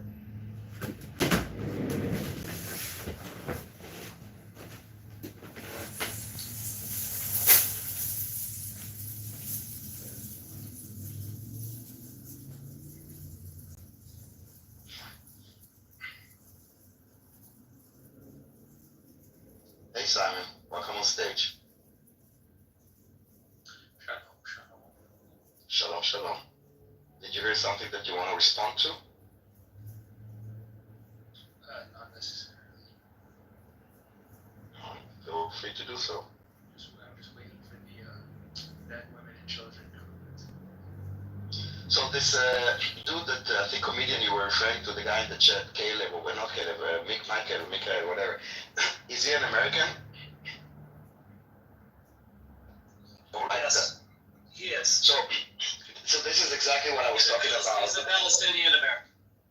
Okay, so I think this is what I was mentioning about the fact that this is in this case an American problem, not just like him, an American supporting a genocidal terror group is a problem in America that they need to shut down. It's not Israel's responsibility. Yes, of course, him spreading like hate costs Jewish life at the end. Yes, we see it. We saw it in Boulder. We saw it in Washington, and unfortunately, it might probably happen again, and not just in America. This is a stain on those societies, not on us. It's something that they think that it's about Israel versus Palestine. I think it's way bigger than that. Yeah, that's completely true, but it's another reason why Israel should not have invaded Gaza. I'll explain. The real threat to Israel is Muslim immigration to Europe, something that Pepe talks about all the time. Because when Muslims immigrate to a country, they vote to destroy Israel. So as the Muslim population of America grows, right, the chances of Israel being destroyed gets greater and greater and greater. Now, I don't know how much time you spend in America, but we have proof of this, right? In the cities that are majority Muslim, those mayors vote to destroy Israel. So, when Pepe warns about Muslim immigration, Pepe is correct and everyone else in the room is wrong. Now, why is that relevant? Well, if Israel had not invaded Gaza and instead had a diplomatic pragmatic approach in America, I think Israel could have used the goodwill of most people in America to reduce Muslim immigration to America. In addition, please let me finish. So Israel had the opportunity to massively reduce Muslim immigration to America. That was squandered. Israel had the opportunity to get a much bigger budgetary allocation. Squandered. So Daniel, if you, and I'm not polemically, Daniel, if you see millions of Muslims move to America and commit pogroms and Kristallnachts, I believe those pogroms and Kristallnachts are caused by Israel's invasion of Gaza, because the Israel's invasion of Gaza created a lot of sympathy for Palestinians that may result in a lot more Muslims moving to America and ultimately having political influence in America. And I don't think anyone else in the room has ever made that point. I'm done speaking. So I think that first of all, this political route of like stopping Muslim immigration, this is not Israel's objective, and you're kind of missing on the urgency. We had babies, children that were taken into tunnels. We don't have time to wait until, like, I don't know, there's a committee next week and let's do a meeting and we are calling upon Hamas. I mean, they would do shit. At the end, you need a military force, unfortunately, because you cannot ask politely, hey Hamas, please put down your arms and release the hostages. Because even now, after all this like craziness, they are still holding hostages. Do you think that condemnation of Western society will matter to them? I don't see it. And also, again, the urgency. 250 something people taken hostage, including babies and children, and people that are sick. You don't have time for this. And you have like a genocidal army that is saying we will do it again and again and again, and throwing rockets from the north, from the south, and from the east. And you're supposed to go to diplomacy while we're being attacked? It doesn't make sense. I think that you're looking at it as an American, where everything is like thousands of miles away with water and oceans between you. Not talking about that you can just walk into Gaza or the other way around. And give me an example where you have like 250 hostages, you don't even know what their face, including again, children. Children, like young children were taken hostages. Over like almost 2 months they were kept there. You have to act. And also think of the people in Israel. There were like hundreds of thousands of people displaced from the north or from the south. You cannot wait. There was an imminent threat that Mumbai didn't have and the United States didn't have on 9/11. That is a big difference that I think that you're missing in your comparisons. Also, Daniel, even before October 7th, the Muslim immigration, certainly in Europe, had already taken place. That's a done deal.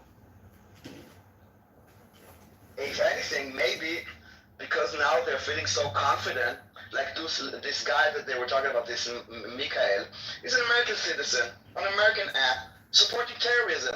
It's easier to weed it out, and I think that maybe now that anti-Semitism and all this jihad is gonna lift their head because they're confident, then maybe they will see that there is a problem. Both, like all of the Western world, now I think is more clear of the problem than before. Because they are feeling more comfortable and they are doing intifadas on the streets and like wreaking havoc everywhere. So maybe it kind of put, like, it was there, it was dormant. Now they are all waking up, all those like sleeper cells, and so now everyone can see that there is a problem. So would you consider, I would ask him if you would consider that, Scooby, you consider maybe the option that this war actually exposed the issue that was kind of dormant until then.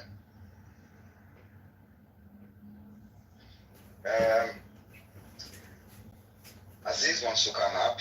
I will give him, I hope he will be able to have a serious conversation with nuances and complexity. Let's give it a try. Always.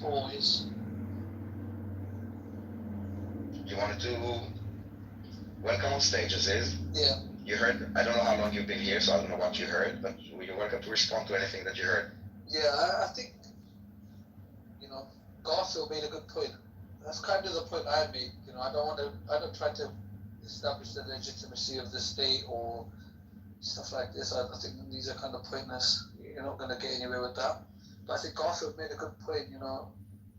If there was a way to, the hostages need to come home. I understand that, but given the complexity of the situation, if there was a way to use diplomacy as an approach, that probably would have been better for the long-term trajectory of Israel.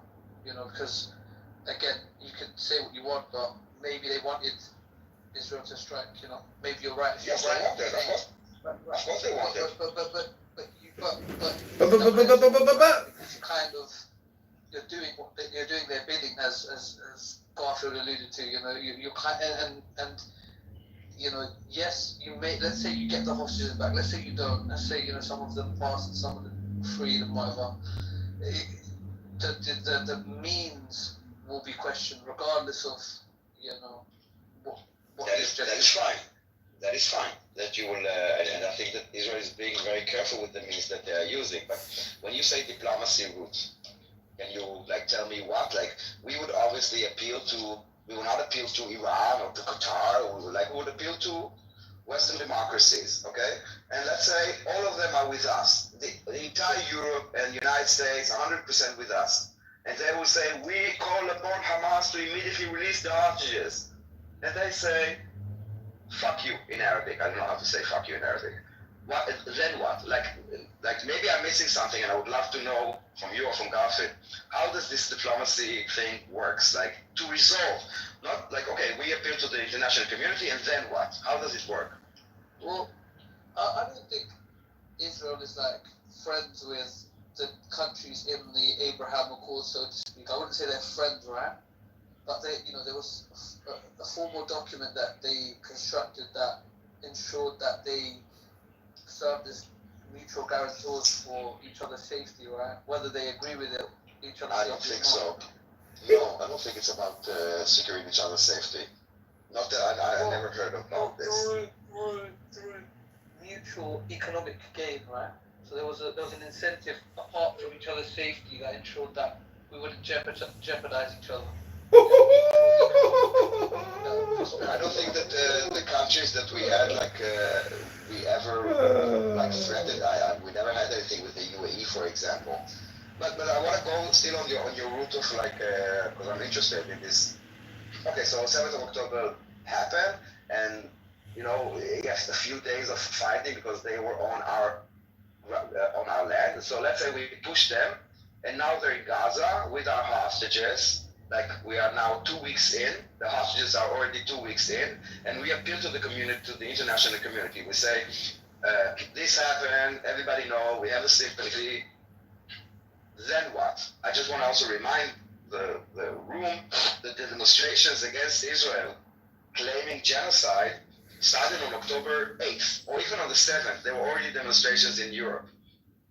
So forget about this, and so meaning that it's not just that we are the only players here. It's not like a lab that we are the only ones. Meaning that once we are fighting the information sphere or the political sphere, they are also doing it, and they are much bigger than us in that sphere, from Al Jazeera to providing unverified reports and stories, as we see the entire world. So how does it work? We appeal to them, and then what? So I missed the last bit because I was on the phone. Just the last bit. I'm just asking you, you said that you were talking about that we could have taken and also Garfield said it, taking not invade Gaza, but appeal to the world. But how does it work, and how long would it take? No. I think a military response, to some degree, would have been justified from Israel, given the nature of October 7th, right? I think that's reasonable. I think if they wanted to attack.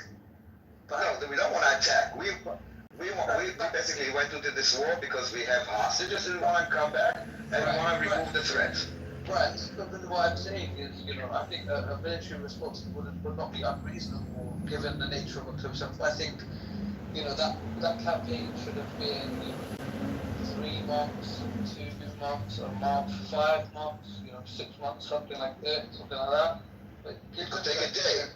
It doesn't matter. Like the objectives are what he was saying is that that the Hamas knew that we will invade Gaza, and they knew that the public perception will change because we invaded Gaza and there are people dying there. Because even in the military response that you're talking about, people would die. And as I said, the perception started shifting on the same day. They're already pushing for it. And I'm trying to understand, okay, so you said immediate response, but how do we get the hostages back, and basically this is what we want, okay? Not a single person could die. And I agree with Caleb that said, we should have said, like, Hamas, you have, 24 hours to bring them back or else, or a week, or I don't know what. Or to even say, every day that passes, we will take 100 meters from Gaza that will never be returned back. For example, because territory is something that, because they don't care about people, they care about territory. Even that, I think I don't agree with that approach, but even that would have been more suitable. I think maybe a military campaign. Yeah, so let me challenge it. Let's say that this is what we. Because I think exactly. I think that they would say, Israel is using this to expand and colonial, imperialist, yada yada yada. Like, we know the story. Like, tell me what could Israel do to achieve the objectives of the war, which I hope that you agree with, returning all the hostages and removing the threat that is Hamas. How could we have achieved this in a way that we are not perceived as like whatever you guys are saying for like 18 months? Look, like I said, but it will, yes. On October 8th, I think you're dignified in responding. I think a month down the line, still they have the hostages, even 3 months, 6 months, whatever. But I think 20 months, we still have hostages. Right, I understand that, but how many of the hostages came back via bombing? The number is 0, right? So it was. No, actually no. Actually, yes, but that's sweet. The reason that Hamas were willing to exchange was for a ceasefire, right? The longer the ceasefire, we got hostages. When they stopped providing hostages, the ceasefire ended. So the ceasefire, in order to have a ceasefire, you need to have a fire, right? You're saying that it has nothing to do. The deal was about a ceasefire deal. That is basically pressuring them to do this. Go back to the original. No, I agree in the sense that there should have been some military backlash. I'm not saying that, and I think that's what would have been the precursor for negotiation. And I think it almost seemed as if that, there were moments where there was like humanitarian corridor, or like peace zone, or like a ceasefire region area, or like a wherever it was, and then there was like, I don't want to say there was drama in those regions. There was IDF versus civilian drama in those regions. So it's like it's basically like you got drawn out. It's like, imagine I walk up to a boxer and it's Floyd Mayweather, and I've never boxed a day in my life, and I say, oh, you're not a good boxer. I don't expect him to put his gloves on, but you kind of put your gloves on for Hamas. They're a terrorist organization as you prescribed it, and they behave accordingly, and they should be condemned for that, right? But your response echoed them. In the eyes of the country, so I'm asking something else. I'm asking the criticism, believe me, I heard. I'm asking what Israel should have done differently in order to achieve the legitimate, justified, and moral goals of this war. How could we bring our hostages back differently? I think that you should open the stage to another point of view, respectfully. Well, hold on. Let him. Whose point of view? Just let Aziz answer. That question was directly. Yeah, but I was literally asking now Aziz the question. Yes. Yeah, look. There's a big disparity between what Hamas are capable of and what Israel are capable of, and they played on that. They used that disparity. They used that difference. Disparity? Where's the disparity on October 7th when 1,500 people get killed? If I could just finish. I understand if the objective of the state of Israel as a whole is to bring hostages back, then go all out. But I think Israel has long-term objectives. I think this this was a bit of tunnel vision from Netanyahu. Aziz. Oh, it's the Greater Israel Project, Aziz. Specifically was, what would you do in this instance? My campaign of a bombing would be no longer than like 3 months. I would try and target Hamas specifically, and I would aim for some form of, diplomacy, like some kind of deal similar to the Accords. Well, those are three big ones. Those are three big points. So the response to each one of those points is, you said the bombing would only last 3 months. Well, how would you wait? Okay, 3 months max. So you made three big points. The bombing would only last 3 months. How do you know when the bombing stops? You just have an arbitrary 3-month limit. Then the other one, what were the other two? I can't even fucking remember. But the other two you said, target Hamas specifically. How do you do that if they're hiding in the tunnels? Oh, and then the third one was focus on diplomacy. How do you do that if they don't want to come to the table? So we'll start with the first. It was a reasonable amount of time to bomb them, right? Right, just 3 months and we're done, or you want to achieve an objective there?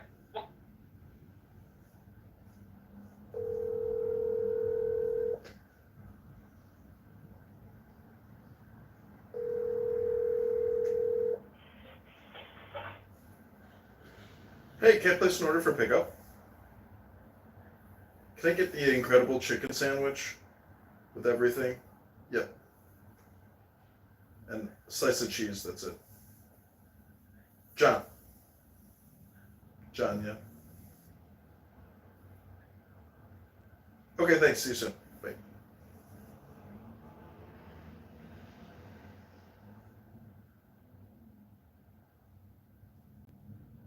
And also, You don't we see cannot see it by. inside, you can hear inside them. You can hear from people about them. You can get inside information. You have Well, I think in order This is what we're to literally clear the tunnels the way that you're envisioning, it's going to result in a lot of loss of IDF soldiers, which Israel is really trying to find a way to do it without that. So we've seen videos of them like blowing up the whole system of tunnels.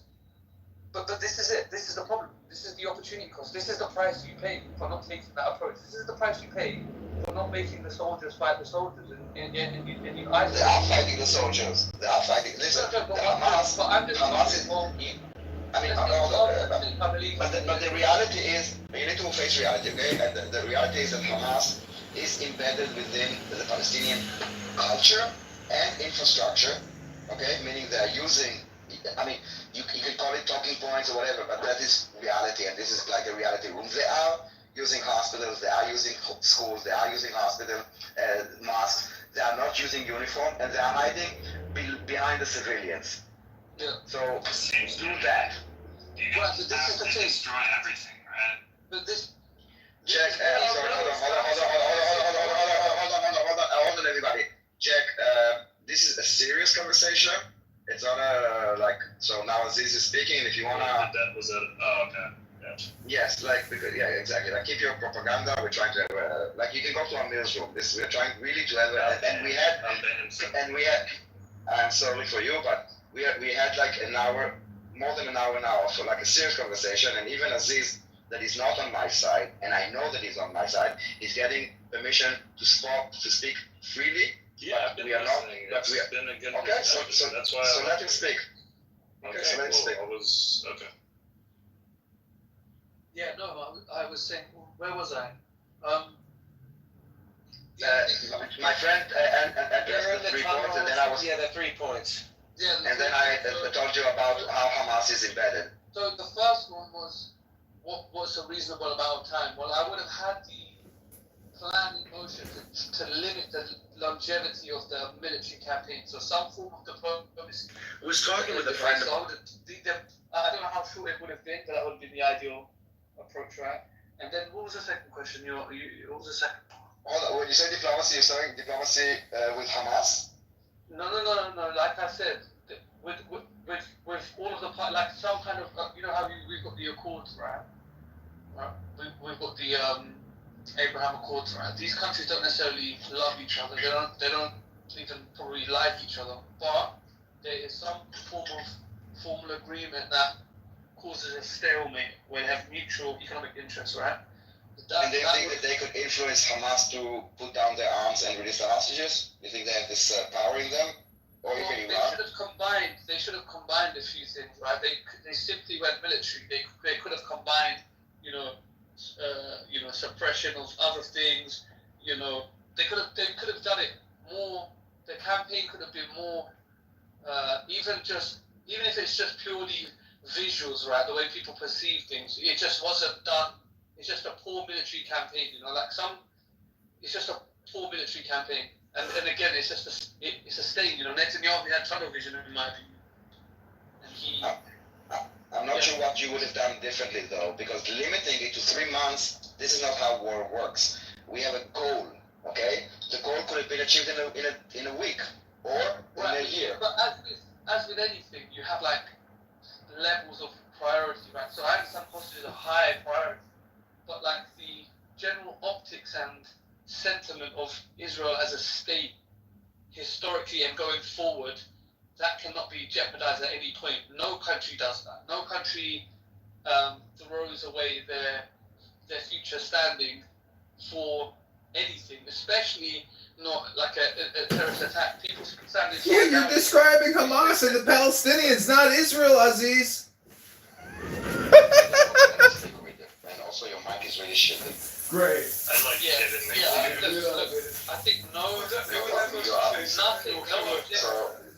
So let us just speak and then Jack and Igal.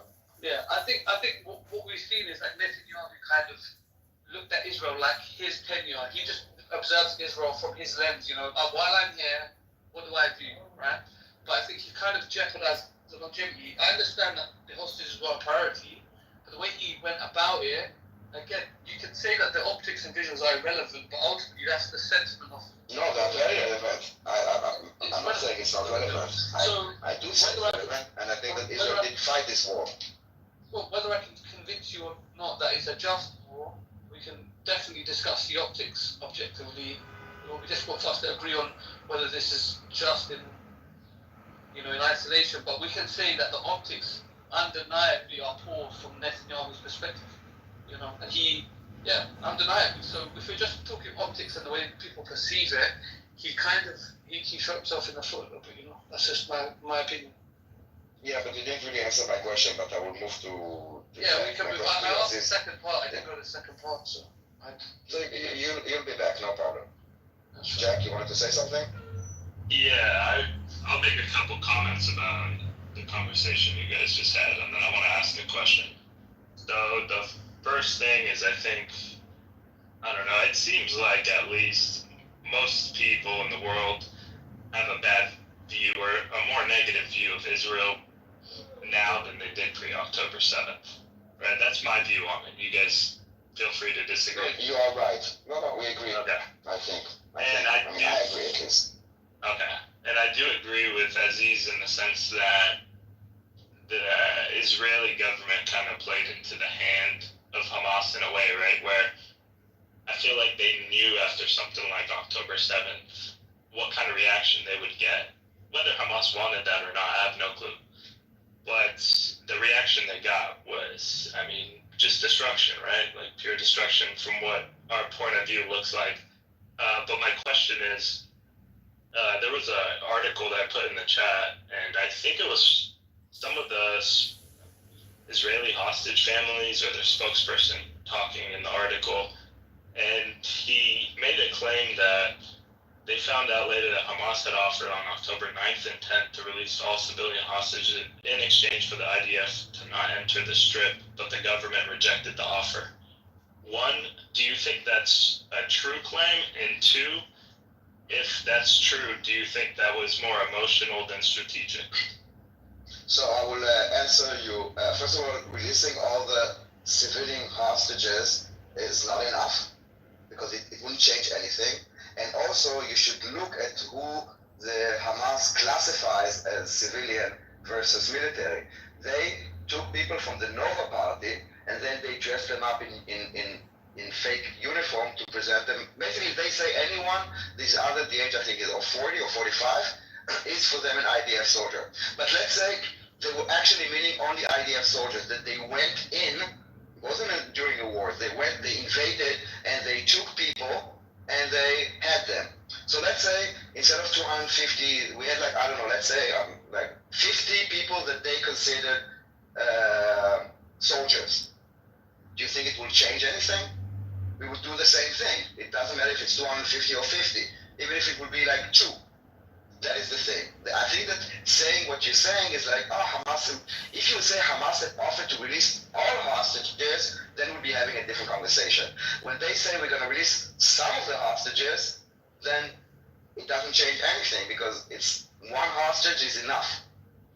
I feel you, Daniel. I was just thinking like, and I don't know how deep it went, right? This is just one quote and a guy claiming it, so we don't really have details on whether they even entertained it or found out which people. I'm taking it as if I say that let's assume that it's true, okay? I'm saying let's yeah. We don't know if it's true. Let's assume. No, for sure. And I'm just saying like let's assume it's true, but like neither of us know how far they would have gotten into that proposal, like whether the Israelis even entertained it or Hamas did declare, we only consider 50 of these people hostages, or maybe we'll make a deal with the Israelis where, whatever, there's some compromise. I don't know. It's just a quote, but. Well, in my understanding, I don't mean to interrupt, but in my understanding, I think that a lot of the peace deals, Hamas is asking for the release of some untold number of what they're calling hostages taken by Israel, what Israel would call prisoners, some of which are being held in indefinite detention. But I think that Israel has been frustrated. It's not detention. They're jailed because they murdered people and they went to trial and they were sentenced to multiple life sentences. There is no such thing as an indefinite detention. And so there's no way to compare those hostages, which I would call prisoners, but they're being called hostages, but there's no way to compare those people with the hostages who the Palestinian, the Hamas is calling them prisoners. I would call the people taken on October 7th hostages. But I think, Jack, that is one of the reasons why a lot of these peace deals have been held up, because Hamas is asking for things that are just essentially completely unreasonable. I ask a question? Yaakov, you sound different. Like where? Yeah, I don't generally drive. Last week, a interview with a captured Nukba or Hamas fighter. They asked him, what was he supposed to do? This isn't like a leading question. I'm just trying to figure it out. Because he said, we were not told to kidnap people. We were told to kill as many people as possible. We're working on the assumption that hostage taking wasn't their goal. Why wouldn't they give them back? They didn't plan to do that. I'll give you my take, Yaakov. In my view, this is just my opinion. I think their original plan of whatever they planned to do on October 7th probably went way further than they expected. And I'll be honest, I think the statement you're talking about was that a guy who was caught by the Israelis and this was like an interrogation video or something. I mean, he didn't look stressed. He wasn't he was in prison or something like that, right? He was across the desk and someone was speaking to him in Arabic, and it kind of aligns with other statements that other people that I use their word interrogate because interrogate could be asking questions and it could be enhanced, and I don't think that was applied. They just asked them questions. These people were happy to talk. I'll be fair. I'm pretty consistent with this. I don't really take those statements as. I'm not saying it's not possible that that's everything he said is true. It's very possible his orders or his battalion's orders were let's go kill people or whatever. But I personally, I say any video Hamas releases of their prisoners or hostages that say, Netanyahu, you piece of shit. Those to me are more propaganda, or I would say I can't really trust those statements 100%. And I take that for the Israeli hostages and the Palestinians, right? That's how I personally operate. But it's possible. You never know. If these guys just were told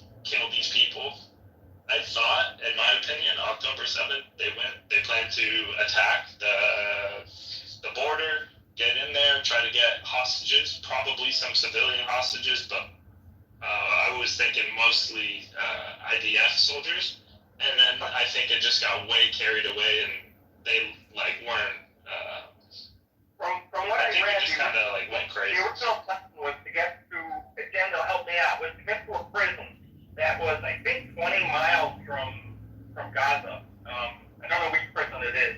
But the original plan was to just go and get the guys who were in prison and bring them back, not to do what happened. I've read anything about that because in the back of my memory, I seem to remember reading that. I don't know. I'm not Daniel, but while I'm listening to you, I just can't help but thinking that, my understanding of the Gazawi population, the population of Gazans is, generations of Jew hatred and not the greatest education. And so it's very plausible, Yaakov, for me to imagine that it's a bunch of 18, 19-year-olds who have been raised on Jew hatred and they're ready to go on a special mission. And whatever the plan was, I'm sure that it got blown out of proportion. I'm sure they got carried away in one way or another.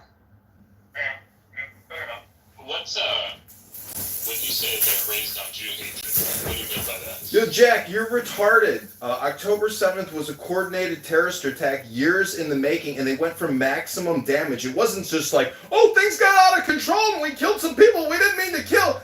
You're like minimizing a major military operation that was planned years in advance and resulted in 1,500 plus deaths and destroyed all of Gaza, Jack. It wasn't just like some fucking walk in the park like, oops, we made a mistake. It was a sophisticated, coordinated event where they trained and they had tons of intelligence. They flew in with fucking paragliders, for God's sakes, Jack. You're minimizing October 7th. I'm not saying they didn't plan it for years. Wait, real quick, just real quick, I swear. I'm not saying they didn't plan it for years or that it wasn't an organized attack or anything. I'm just saying things like maybe the music festival. I'm not sure if they knew that was going to be there for 5 years and they were, let's attack this. I'm just giving you my opinion. I have no fucking clue, just like you. Yeah, the wrong term. They got lost and they stumbled upon it. I think both can be true. I think the comedian is correct that it was a part of it was obviously had to have been planned for years. But I think that the general narrative that what most of us have heard is that some parts of it, that they didn't hear about the music festival or they didn't know. I mean, who fucking knows though, I really don't know. I'm to your question. Palestinianism. That's a new term people are going to start calling it. What is that? I wanted to answer Jew hatred and the hatred of Israel. Listen, Yaakov has a really bad mic, but let him. Yaakov, you have a really bad mic, so I'm trying to help you out. I'll be home in a moment, but in 2016, I was teaching with my second to last year of teaching. And we got a copy of the UNRWA school book. And I have a detailed 188-page or 198-page deck. I'm happy to send it to you. It's online. You can read it. It's a page-by-page. It's the curriculum for, I think, grade. I got a copy. I was teaching that to this grade.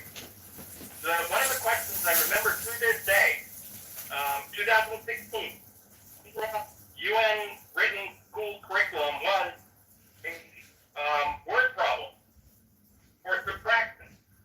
And it said the following: if you have 6 Zionists in a room and you want to have 2 Zionists, how many do you have to kill? The answer is 4. It's picking words and then putting everything together and mathematically doing a very simple operation.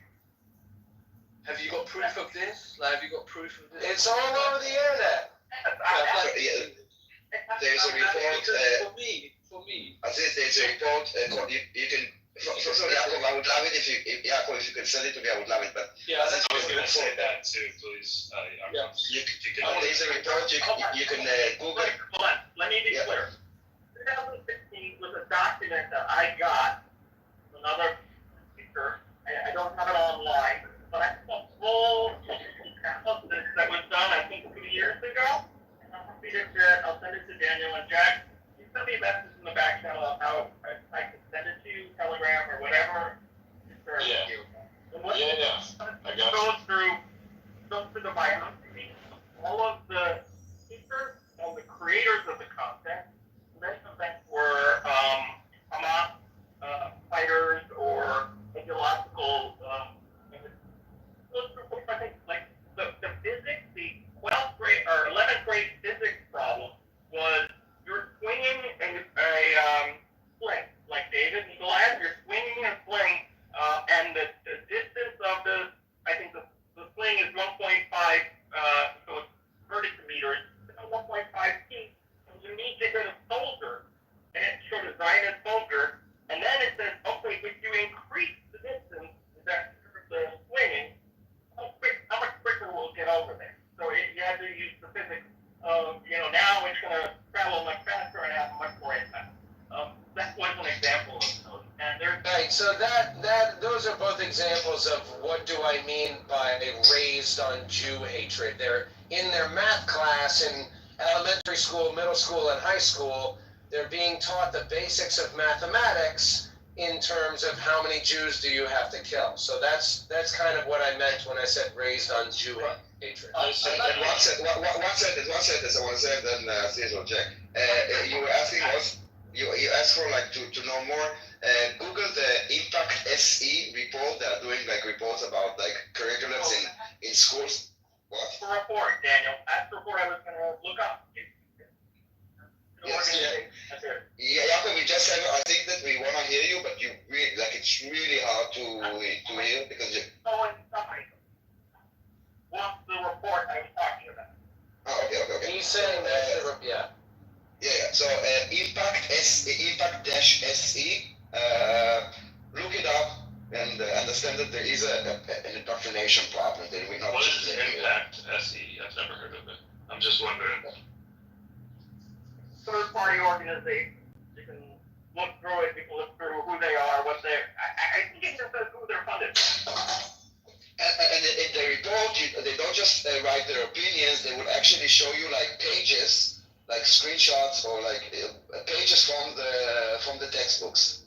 I'm gonna look into it and I'll take it as what it is. Like I'm not gonna just discredit it. But I just did a quick search and it looks like the CEO is like a current major in the reserves for the IDF and stuff. So I don't know if it's third party, but... Yeah, but again, Jack, I mean, we have an interest, of course, to expose it.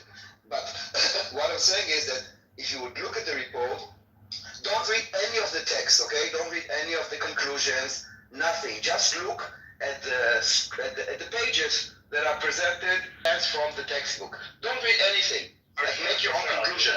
That's what I was planning on doing, and I'll be honest. I'll be shocked if UNRWA or like some UN program had that in their school curriculum. But I'll look into it, and if I'm wrong about that. Well, there's another example that is kind of different. I mean, I don't know what you're going to think about this, but I remember seeing a picture. There are probably many pictures like this, but in the early days of the war, I saw a picture of a town square in Gaza, where at the center of the town square, there is a statue of a rocket. And it's a big statue. It's like, 12 or 15 feet high. You've seen that picture? Yeah. So, I mean, look, we've got military memorials throughout the United States. And sometimes kids, I'm from Washington, D.C., so sometimes kids go and visit and there's like a statue of a cannon or a statue of an airplane or something. But we also have statues of Mahatma Gandhi and other, leaders and presidents and all that. Well, they have a Nelson Mandela one. They do? Yeah, we have one in the West Bank, and you'll also find like similar displays of rocket or whatever, not like the graffiti and that kind of thing about.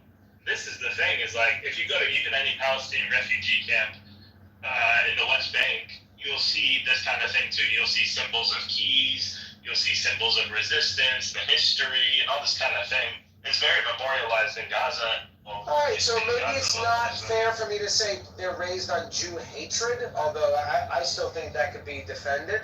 but maybe they're raised on this narrative that the whole purpose of their existence is on pause until the state of Israel is dismantled. So, I would say that's partly fair in Gaza to say that, yeah, because like the whole Israel's not represented in any good way in Gaza, or Israelis, or IDF soldiers. They're not represented in any good way, and obviously they're gonna talk about the blockade and all that shit from the Hamas perspective or the Palestinian perspective. You were talking about the UN. You don't believe that they will teach this and that. Do they teach the Palestinians that they have a right of return to Israel? That Israel is basically theirs, and someday they will go back. Do they teach it by the UN? Do they teach it to the Palestinians?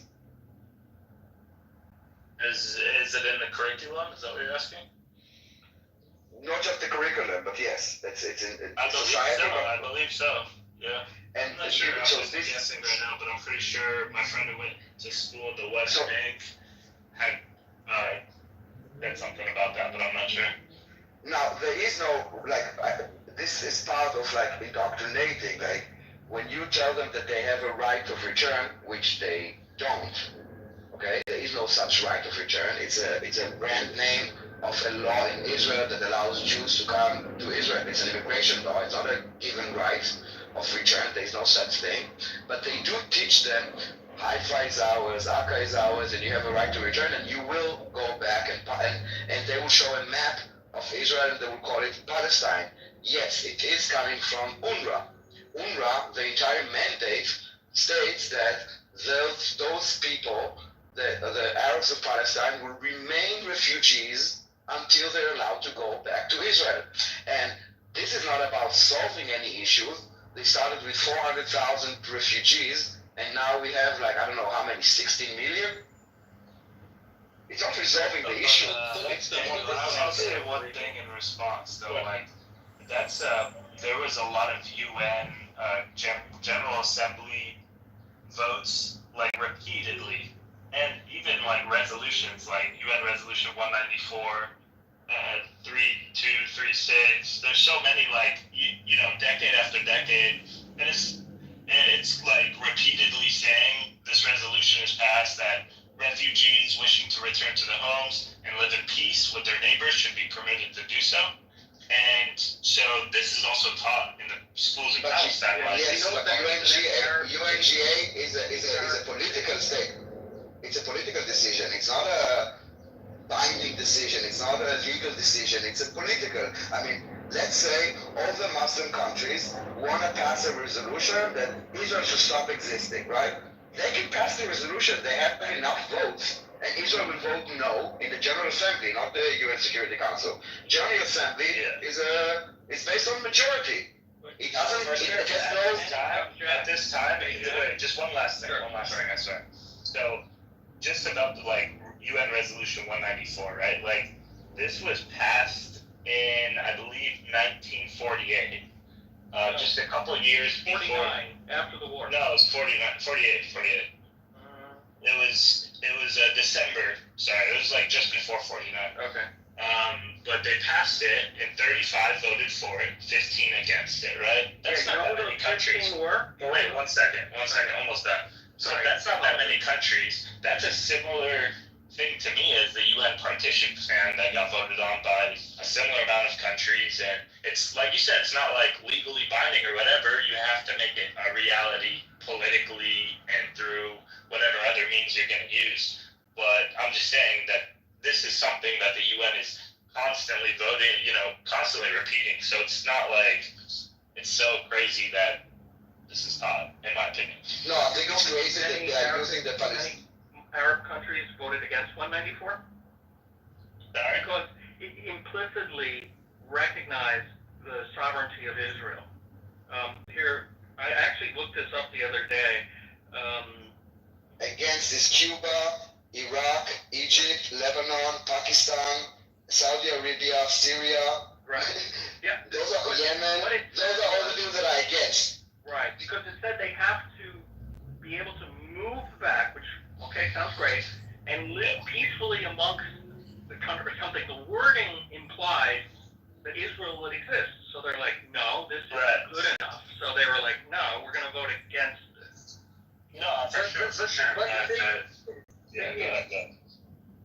cut you off. I think the thing is, this is still kind of trivializing it, because I could sit here and give examples of maybe organizations that swing towards Israel. That doesn't necessarily prove any points. It kind of alludes to the fact that you can twist anything any way, right? But ultimately, like, for example, Zach mentioned the Jew hatred. He kind of backtracked on it, but I want to just speak on that, because the reality is they're not simply just hating Jews because, you know, it's in their periodic table or whatever. It's like there is a conflict, and I'm not saying they're right to hate the Jews, but the reality is it's trivializing it to simply say, well, these people are educated to hate Jews, therefore they hate Jews. There is more of a greater, wider context as to why they may feel that way, and the same applies for the Jews in Israel. They may feel an animosity towards the Arabs, and they may have a lived experience that justifies that approach. But if we trivialize it to, oh well, this organization is teaching this, I don't think that kind of that addresses the core issue here. That there is a What's the core issue? I mean, when the Houthis says, when the Houthis say, curse on the Jews, it's not anti-Semitic. Yeah, but when the Hamas charter from 1980 until 2017 was talking about annihilating Jews, or when the Hamas leaders go on TV and say, Muslim world, you can all take a knife and slaughter a Jew next to you. That is not anti-Jewish, anti-Semitic. But this is the thing, again, it's trivializing it, right? I can sit here and name 6 people that did the equivalent but flip side, you know, that... Give me one. So I could talk about the Ben Gavirs, the Smotrich, and some of the cabinet, their statements that they made. I'm not going to list them, but the point I'm making is that... It's not part of our education system. But hear me out. I mean, that's more dangerous. I mean, kind of is, but we can talk about that later. Right. But the point I missed this point. Yeah. The point I'm making is I'm not. If I say the word, oh, this is Muslim hatred, and I give examples of where, you know, it's built into, you know, systematically built into certain things, or the leaders feel a certain way, that is trivializing it. There's more of a wider context. You will argue, you will say no, but yes, they hate the Palestinians, but this is why. So you're affording yourself a luxury that you're not affording them, you know, a contextual luxury that you're trivializing their approach, and you're still manning yours. You know, I think that's the problem. Let me ask you this. I don't know if you're a Muslim or Christian or whatever. Let's assume that you're a Muslim. If you go to Israel, do you think that you'll be safe? And then I would ask you the same if I would go to, I don't know, any of from Gaza to the Palestinian Authority to even Egypt. Do you think that I would be safe to be visibly Jewish?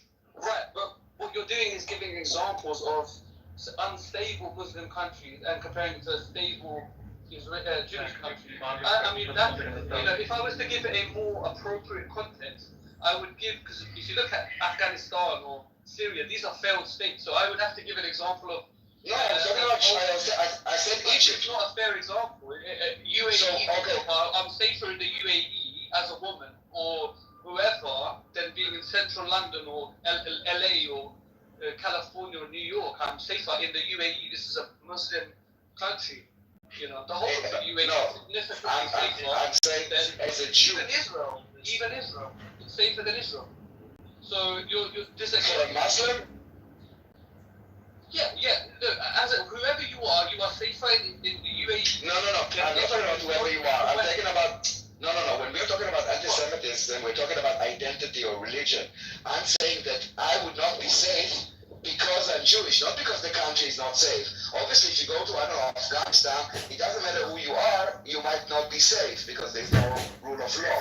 I'm talking about that if I and we together go now to, for example, Egypt or any other Arab country, I would not be safe. You will be safe. And the reason that I would not be safe is because I'm Jewish, not because the country is not stable. Well, again, it will be, it's not simply because you're Jewish. I understand some people may have hatred for Jews simply because they're Jewish.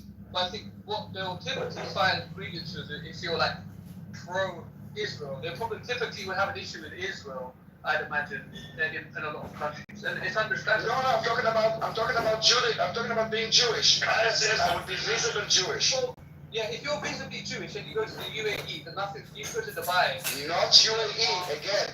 Listen, I'm talking about the countries. The UAE revised everything, and also Saudi Arabia. They hold on, Aziz. I'm talking about not the countries that reform and are not jihadists and are not teaching their children to hate Jews. I'm talking about those things that you're not comfortable maybe. I'm talking about the countries that do teach that.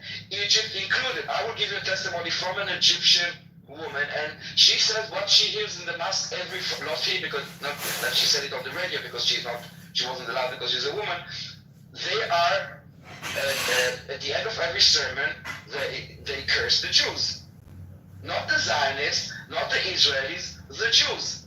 And when I hear videos from many Arab countries, yes, I know it's being translated with the subtitles to Zionists or to Israelis, but in my ears I hear Yahud.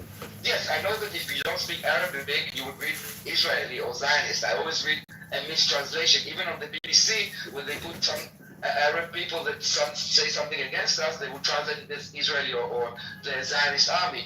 But what they're actually saying is Yahud, which means Jew.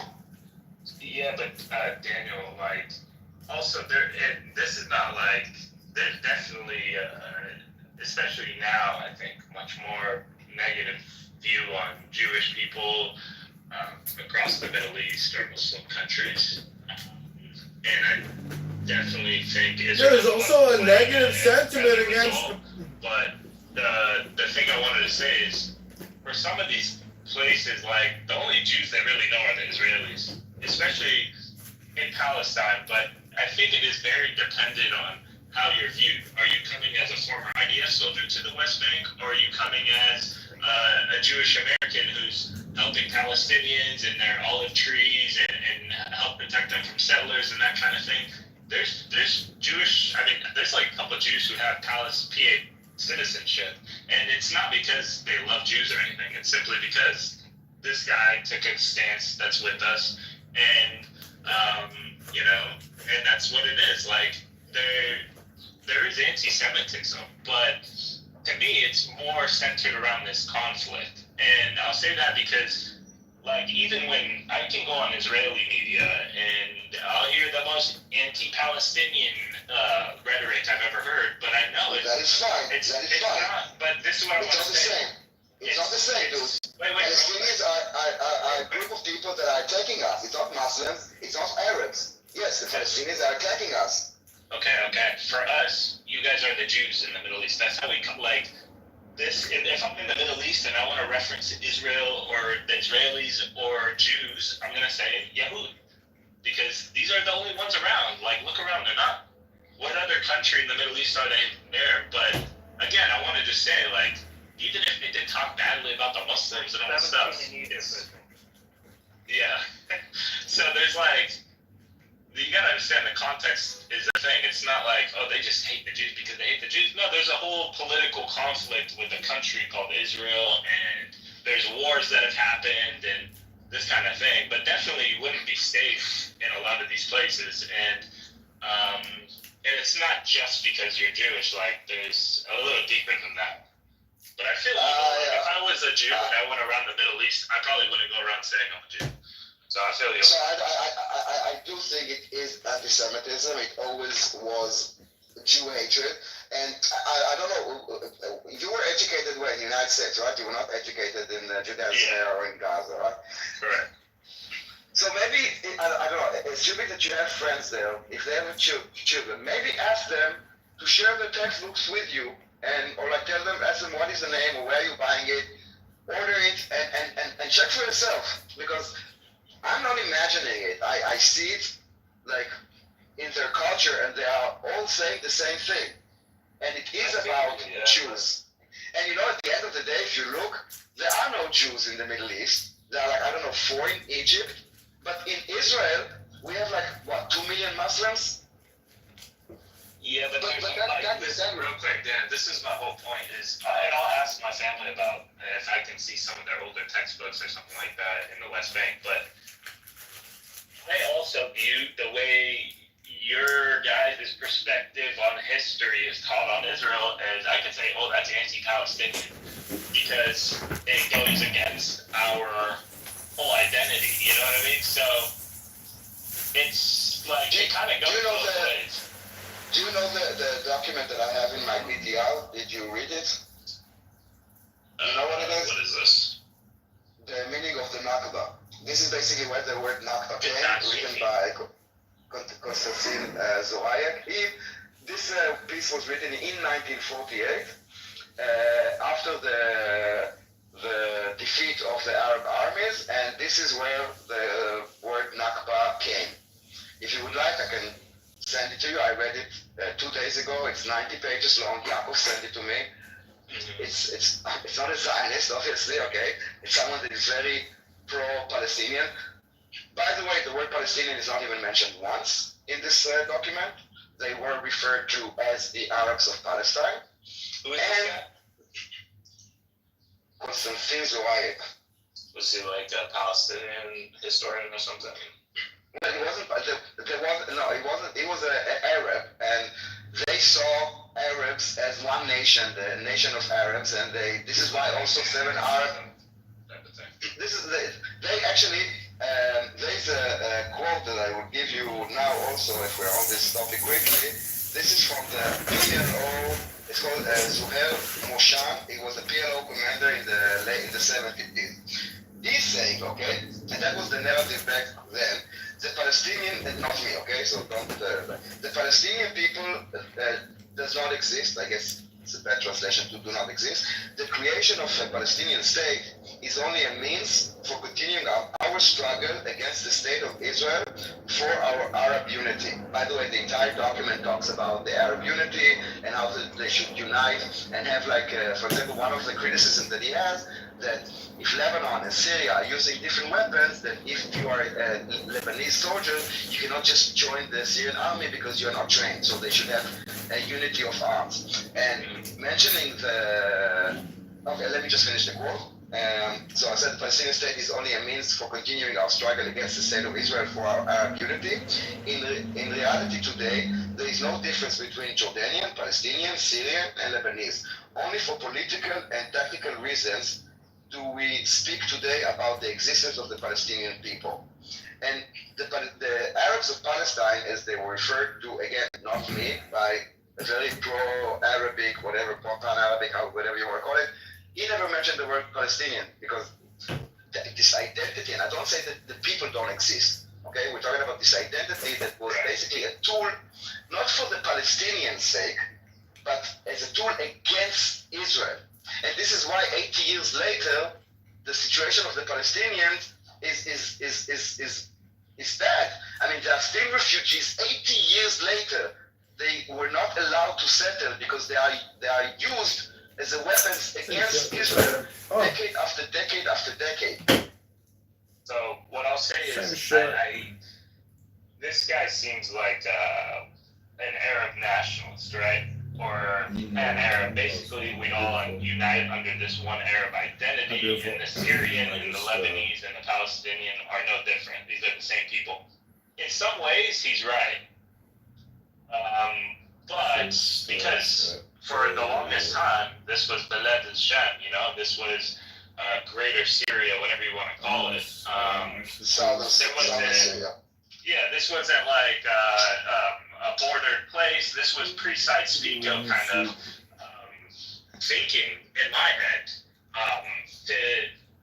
to basically put these borders and separate these people and say, oh, you guys are Lebanese, you guys are the Israelis, you guys are the Palestinians, you guys are the Syrians. A lot of Arabs in the region just saw as an undercut, right? So like when they cut these borders out, wait, you're taking part of this Arab land or this whatever land.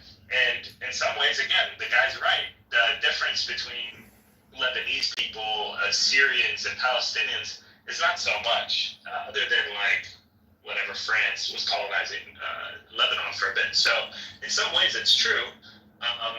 If we all had a preference for a lot of people, there would be no Palestinian identity, no Palestinian state, no Lebanese state, no Syrian state. These would just all be Arabs, or, you know, we're all united under this one thing. And I think he's right from that perspective. but I think that's a bit outdated. This is like kind of the Gamal Abdel Nasser kind of. Oh, this is 1948. It's as outdated as it can be. I'm just giving the perspective of the way that it was seen back then. A lot of For some people, it was seen like that for sure, definitely. It still is. I just think it's an interesting read just to see the perspective back there of how, because sometimes it goes into real small details. So it's just about the communication that they get during the war and what they like. It's just interesting perspective. Like, I mean, it's not my how do you call it? Not my side, whatever. But I like to understand like the mental, like I don't know, the mental state or the. It's really hard to look back and because what we try a lot of time is kind of to project the way that the world right now, even the word colonialism, okay? I mean, I hope that you know that the word has changed meaning from back then to now. Even nations, I mean, back then Arabs were like tribal. They didn't have the concept of nations. They were like tribes, living on the land, living their life. Yes, exactly. In the company that can fix it. It was literally a whole shift. We didn't. There was not a Palestinian national identity 500 years ago. We were forced into this shit because they started cutting it up. You know what I mean? Like, that's how it goes. The society was more tribal. And by the way, in Gaza or in many places, it's still very much tribal. It's like different hamulot or different families. The society is still very much tribal. But yes, this nationalism, there was like this move of nationalism throughout the world. This is when the Zionists, like, kind of, I don't know, jumped to the opportunity to create their own state. It was like, kind of like, a lot of things came together. It wasn't just Israel that was created back then. Many nations were created. And also, later on, the Palestinian identity was created. But this notion that there was Palestinian and living like some, this is like trying to kind of take like reality now and try to kind of copy-paste it backwards. And it just doesn't work. And things change, words change. About this, Daniel. There was no Israeli identity before 1948. I don't think that anyone made this claim. That's the difference. We never said that there was an Israeli identity before that. It goes to your point of everyone in the region is starting to be an Iraqi, Jordanian, this kind of thing, which was an Arab interest, if you look at it from the Arab perspective, a negative thing. No, we want to all be under one umbrella or one empire, one Muslim rule, one Arab unity thing. We don't really separate ourselves by nationality. We thought we could attack on them. You know what's interesting about this document? How they're basically calling for all the Arab countries to put all their resources, even like they say, he was talking about things that different countries were handling at the same time. Like, no, none of this is important. All your internal things, like if it's prices or I don't remember exactly the things that they were like, no, you need to sacrifice everything to fight the Zionists. Otherwise, they will take over the entire Middle East and like year by year they will take over Lebanon and Syria and Egypt. Basically, they were like fear-mongering. They're like, maybe they're like, okay, oh my God, those Zionists not just came to Palestine. They once they will, at this point, say, if we will let them establish, it will not end there. They will come to the entire Middle East. That was basically the fear that he was trying to muster in order to unite the Arab world against Zionists and basically to sacrifice everything for this. Everything.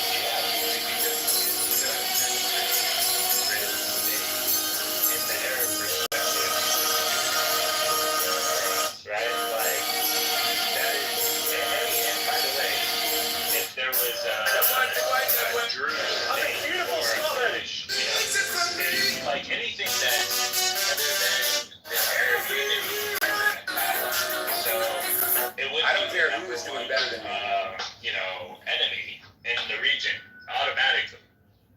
But do you think that it's still legitimate, like this notion that being taught to Palestinians, like, hey, you should sacrifice your life, you will die, you will get born and die as a refugee, and we need to all destroy Israel. Like you are a Palestinian or Palestinian heritage or whatever, right? Yeah, my dad's house. Okay.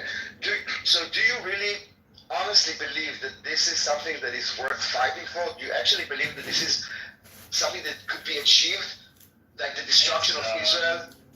I'll say this, dude, and this is my honest opinion. The Palestinians that are refugees in countries like Syria, Iraq, Jordan, Lebanon, it's been decades. Those countries should provide a special status, special ID for them where they get all the full rights, but still acknowledge their Palestinian identity. Why don't you support, why can't they be equal rights citizens? But I'm saying they should be, but also. So why do they need to be different? Because why do you think? They have would you agree that a unique in United than the rest of okay, so why do they like to have a unique identity? Let's say you were born now in Lebanon, okay, and your child now, okay, you're happily married, your wife is pregnant, you have a child. Why doesn't your child cannot be Syrian or Lebanese or wherever you live? Why does he have to be this special mark? And what does this special mark actually mean to the other Lebanese? That you are not part of the society? That you will never be part of their... Because as you said, they are Arabs. Why can't they just live there? As the rest of them. Ridiculous. I think it's important to acknowledge that they were refugees and they should still get full rights. I mean, that's to me, they can still be they should get full rights or whatever to me, but let's say refugee people that came, where they're from. People that came from Ireland to United States, okay, or Italy or whatever, okay. Yes, they could say I'm Italian American, they can speak like this, or whatever, but they don't have a special identity card. They're okay, you want to keep your identity? If it's Aboriginal, if you're African American, if you're Italian, whatever, be whatever you want. But you are American. You are full-fledged American with equal rights.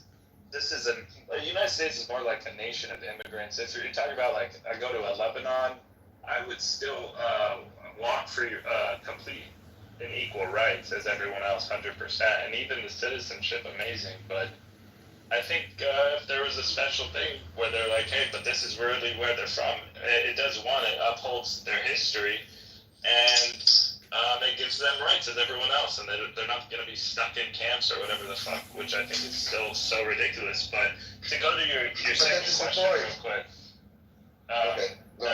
the second question, I think you said, is this still worth fighting for this, right? And to me, it's hard for me to tell someone in Gaza or the West Bank, I live in the fucking U.S., I had a whole different upbringing, I don't know what the fuck pushed this person to this level, right? But in terms of the whole entire Arab world, I think unless there is some resolution in which either one or two things happens, there's a Palestinian state, or the Palestinians in the West Bank and Gaza are living in a way better condition in terms of either having Israeli citizenship, rights, getting rid of this blight. I think if that doesn't happen... What do you mean rights? Rights from who? The Palestinians that are, or the Arabs of Palestine that live in Israel have obviously full rights. I'm not talking about that. Israel, I'm getting the point. Israel is a free democracy. You are trying to compare the Arab nation of Palestine to Israel, which is a free democracy. Why don't you compare it to the rights that the Palestinians in the West Bank have compared to, those in Syria? Listen, why do you compare it to a democracy when you're not a democracy? Well, technically, Palestinians have a democracy, but whatever, they haven't had elections. You know what I mean. Do you think that it's a free country? This is what I'm trying to say. If there's no two-state solution, then, or, like I said, Israel can annex all that land and give everyone citizenship. I don't think they want to do that. But if one of those two things doesn't happen, I never see this ending. This will never end. Which one? Either, coming back to Israel, that's not an option. I tell you what the problem is. A permanent solution needs to happen. Otherwise, this goes on forever. I think that they are pushing too far. For example, if you would say, okay, we have those refugees of 1948, and those are the refugees. But no, you decided to turn everyone into refugees, 16 million. So now you basically, not you, yes, the plural you basically made this unresolvable. Because you say, okay, now we have 16 million. Obviously, no one would allow 16 million or 10 million or 2 million go back to Israel. Because that would, especially that now it's not just like a peaceful, like, oh, la da da, let's, no, those are people that were brought as, like, to hate us, to fight us, to kill us, to dehumanize us. It's not a reality, like, that they would gotta just la-di-da with us. Like, I understand. as far as, That's a red line for you guys. I understand that. I'm just saying, like, forgetting all the little details. We have our red lines, you guys have yours, and there's a lot of, like, details that you can iron out. But I'm saying in general, if yeah, but who's suffering? Who's suffering? Like, look at the people in Gaza, for example. Do you think they want any of this? Don't you think that they want, like you, to get up in the morning, to go have a coffee, then to go out to a club, and then to go to a restaurant? Do you think they want to be like weapons? I think them and pretty much most of the world doesn't want that for them. What's going on there? But forget about just like the Palestinians are being kept in this limbo, not just in Gaza and West Bank. In the Arab world, they are kept in limbo. Even in the United States, they would be considered, some of them still like refugees under UNRWA conditions. Daniel, I'll say something. I say this all the time, but I always say that the Arab leadership in dealing with this issue has always been about 5 to 10 steps behind, and hasn't gotten any better since, you know, any of the major events that have happened. So I tell you why, because I I'm don't not think... going to be here and defend the fucking, like, they made a lot of strategically retarded errors, and some you can't come back from, some you can still resolve. Do you think that their intention is to help the Palestinians as people or to destroy Israel? Because I think that they didn't necessarily make a mistake. I don't think their aim... Listen, the Arab countries are filthy rich. Okay? Filthy rich. They could have helped the Palestinians like as much as they wanted. They do. They don't. Look,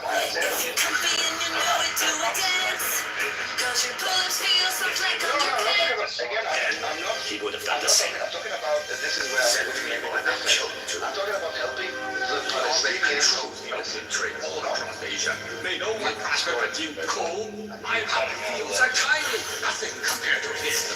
Well, I become at least I'm entitled to my little piece. Nico, if you kill me, I promise my brothers will come for you. And I promise you, I'll bury them beside you. To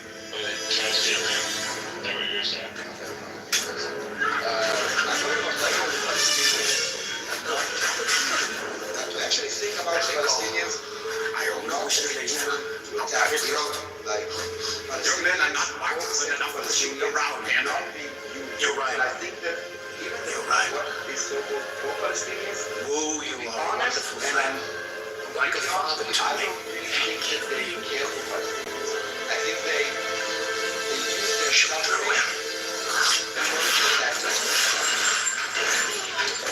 as Israel.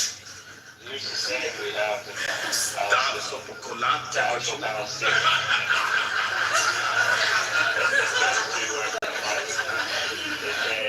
they love the cause, but not the truth. Some people and the Arab leaders in the past have used and raped this cause in the name of political clout, advancing their own stuff, whatever. And that's been happening for decades and decades and decades. And it happened to the PLO, it happened to Hamas. It's like a never-ending cycle. It depends on the Arab countries. They all have their own different history with this cause and with what they've done for Palestinians.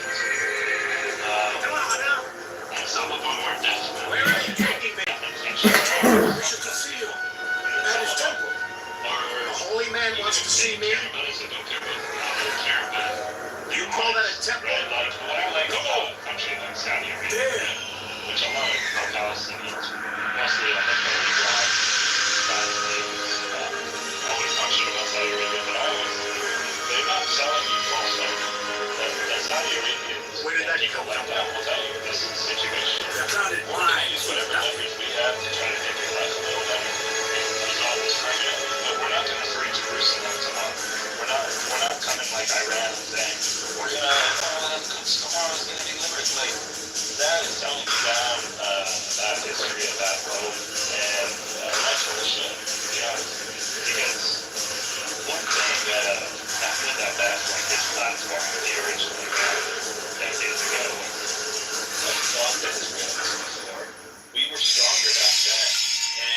it didn't go well. And now we're even weaker today. You want me to go to war with these guys after the second equality? You want me to go to war with these guys? I'm not going to do that. I'm going to basically keep whatever land we have. Idea who you just And you're able to live here. But if you want to go to war with them, these are people who can destroy your entire piece. The Israelis can destroy the Palestinian people as we know it. If you want to go that route, you can go with someone else. And that's how it's done. Yes, again, to the Palestinian people, I think that are very brave to sacrifice Palestinians. Like, they're very brave. Every man pays a price for redemption. I don't think this is true. I think that that's hope for Palestinians and themselves. If they would bring leadership forward within themselves, that actually wants to better the life of Palestinians, they will stop destroying Israel. I think this idea, this notion that Israel is just gonna pick up their bag and go to Poland, as many like to say, reality. And I think it harms Palestinians way more than it harms us. Like, there are people that were born as refugees, died as refugees. Like, look at Gaza, like it is really like tragic. And I don't think that the Palestinians really are helping. I think they're fueling it. And it also the benefit of Palestinians.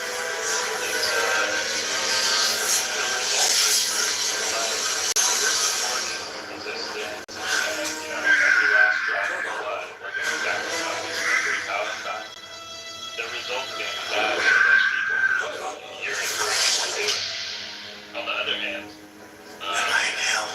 again, it's hard for me sitting here to tell someone who God knows what they went through, don't pick up a gun and go try to fight these people. So, but here's the other thing too. You guys also, I think the Israeli government and leadership in the past, and you'll say like, oh, they never miss an opportunity, but I don't think how it's worked out in terms of who's been the leadership in Israel in certain moments in history and today. I don't necessarily think they want a permanent solution that is necessarily on the table right now, a two-state solution or a one-state. Like, the status quo almost works better for Israel right now. If, like, they don't have to annex the West Bank, they can remain there. They can still have a bunch of their citizens move there and create settlements and live there and whatever. And that status quo works for them because if they annex, they have to give citizenship, which they don't want to do to 3 million people who are not Jews. And Gaza. It's not about not Jews. It's about hostile. I actually believe that if Palestinians would be like, I don't know, Swedes, just let us work, go be productive. I don't think I think it's we need to look at complexities of things. It's not black and white. It's not about Arabs or Muslim or not Jews. I think it's really about them being very, very hostile towards us. But you think, let's say we were like the most Jew-loving people on earth, would you still be comfortable being a minority in a Jewish state? I don't know. I think that Jews needs to have a place that they are not subjugated, and this is, and you live in the same reality as me, and you do see that Jews are being targeted all over the world. It doesn't need to be Israelis. It doesn't need to be that they are attacked, and we have been attacked and targeted for centuries. So yes, we do need to have a piece of land where we are not subjugated and we are the sovereign. But it's not only for Jews. No one ever said that Israel is only for Jews. At no point in history. Yeah, but there's a demographic fact or reality that we need to acknowledge that. Although, of course, Israel can have. It's not a demographic fact. Again, it's not a demographic fact. I think it's They know demographic fact. It's a logical reality, isn't it? Like, it's a Jewish a minority in a democracy. It's not about a minority. It's about self-determination. It's about having a place that is safe from us, that no one can treat us as dhimmis or exterminate us or kick us. Which has, it's not like that we are paranoid. It has been happening over, not you, but again, the pro-party side, one of the talking points that they like to dash out is like, you've been kicked out 109 times. Okay, so enough. Yeah. Now we want to have our own country that we can govern ourselves. Yeah, but Daniel, listen, I've talked to you a lot of times. I've never really heard you say, no, what we did here is like really fucking wrong, and we should have done this. I'm sure you have those positions about certain things. It just happens the things we talked about, you haven't had that conclusion. But I think you can acknowledge that the whole project of Zionism, although in your perspective is just, we just want to stay and we just want our own place where we can be safe because of historic, evidence of us being basically genocided and destroyed time after time after time. The fact is that it's a little more complicated than just doing that on empty land. Like, there's a whole aspect for us, which is the complete opposite end of it, where this is basically we're being conquered, and okay, now this is happening. There's a whole different perspective to it that may result by military force. It was like land was bought, or swamps were dry. It wasn't like I know the narrative. Yes, the Zionists came and kicked people out, but I hope that you know that it's false. And history record, including, by the way, this document that I have here. Basically, this is the Nakba, okay? This is basically the story of the Nakba. The mentioning of the refugees is in 3 sentences throughout the thing. 2 sentences just mentioning that there were 400,000 refugees, and then there's like a whole paragraph criticizing the Arabs of Palestine, saying not sooner did the first bomb fell that they escaped and handed out their strongholds to the enemy, and the majority of them left before our war even began. And this is a document from 1948 from not from me, yes? And this is what I'll say. Like, that guy's take is that guy's take. Whatever. We could do that whole thing. I'm just here for the conversation, but there's narratives of what happened, and then there's facts, and exactly. I think you might be able to agree on this. There was conflicts happening with the Jews in the today's Palestinians, called them Arab Spec, at that time, 1947 into 1948. And after a specific event which we called the Deir Yassin Massacre, there was multiple rumors being spread, news passed along about events that happened at this event, Deir Yassin Massacre. And when people hear about what happened in Deir Yassin, some people said, I want no parts in that, I'm taking my shit and I'm leaving, I'll come back when it's all over. Some people heard rumors of, people are telling us to leave right now, there's going to be a war, and we can come back after. Other people genuinely saw some crazy shit and feared for their lives and said, we're leaving, and we might be able to come back after, we don't know. And that's the fact of the matter. Like, these people, they weren't all in on some grand plan, you know what I mean? Like, it was just a result of shit that happened. But shit happened. Like, there were millions of Jews that were kicked out of Arab countries, right? No one is first of all, no one branded it as, they gave it, I don't know, a word like Nakba or whatever. No one is saying, the Jews should be allowed back to Iraq, because they will not be safe there. The people were displaced throughout history. But the only people that were kept refugees were the Palestinians, unlike any other nation in history till today. Well, I'm not saying. Yeah, what's up? You listed people heard some shit and, clearly and said, I'm gonna get out of here.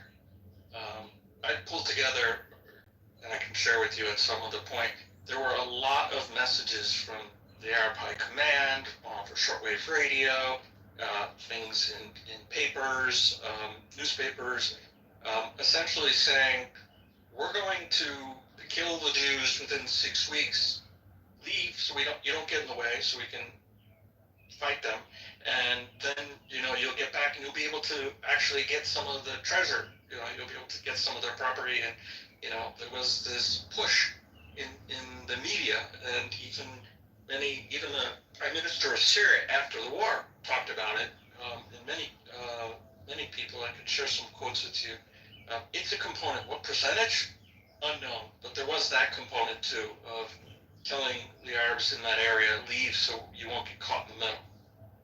Yeah, I mean, and that's not necessarily bad advice. I mean, this is about to be a war zone. There's but like they ended up leaving, and unfortunately, they're on the wrong side of the battle, and then they couldn't come back. So yeah, and I take the position of if you were like a refugee and you're willing to come back to your home and live peacefully with whoever the fuck lives there, you should be able to. I'm not gonna like debate the morality of whatever that is, but I always think about a specific village in Palestine, like during 1948. There was a village called Abu Ghosh. I don't know if I've talked to you guys about this, but this village was like the most Zionist sympathizing you could possibly get in terms of Palestinian village, and it still is today. Abu, ABU, and then space G H. First of all, that's the best hummus till today. One of the best hummus.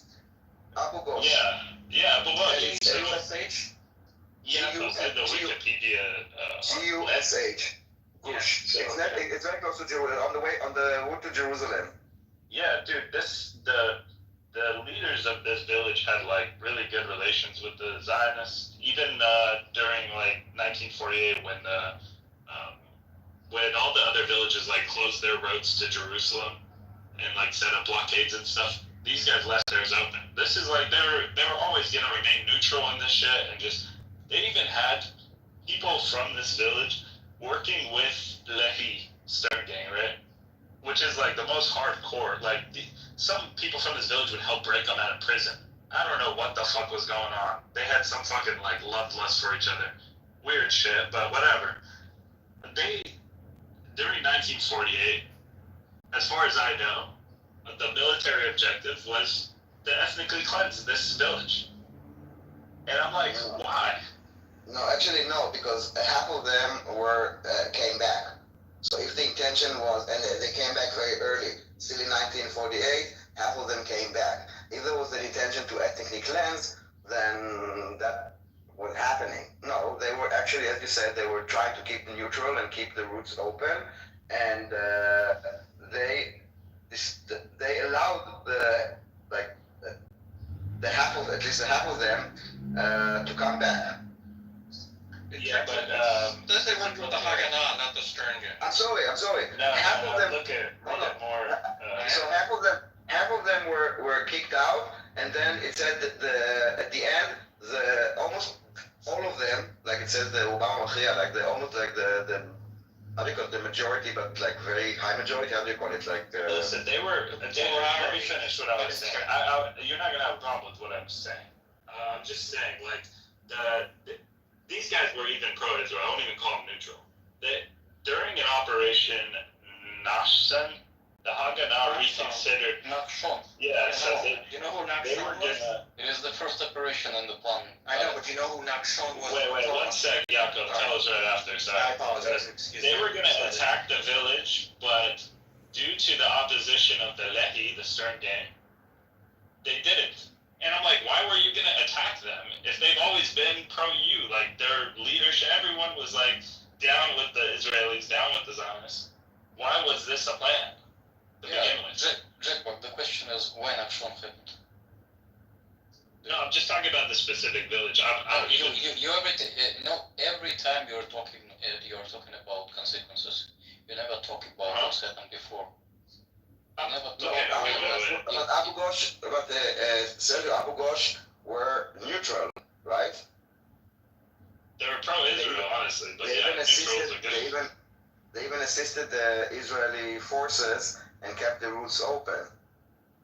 So what did they do that we're missing, Sergio? That I don't know. No, he's talking about Nafshon. No, we're talking about Abu Ghosh specifically. He was talking about Abu Ghosh. Talked about Nafshon. Okay. So It was the first operation under the plan, Dalet. That's it. But why it happened? Because well, you can show.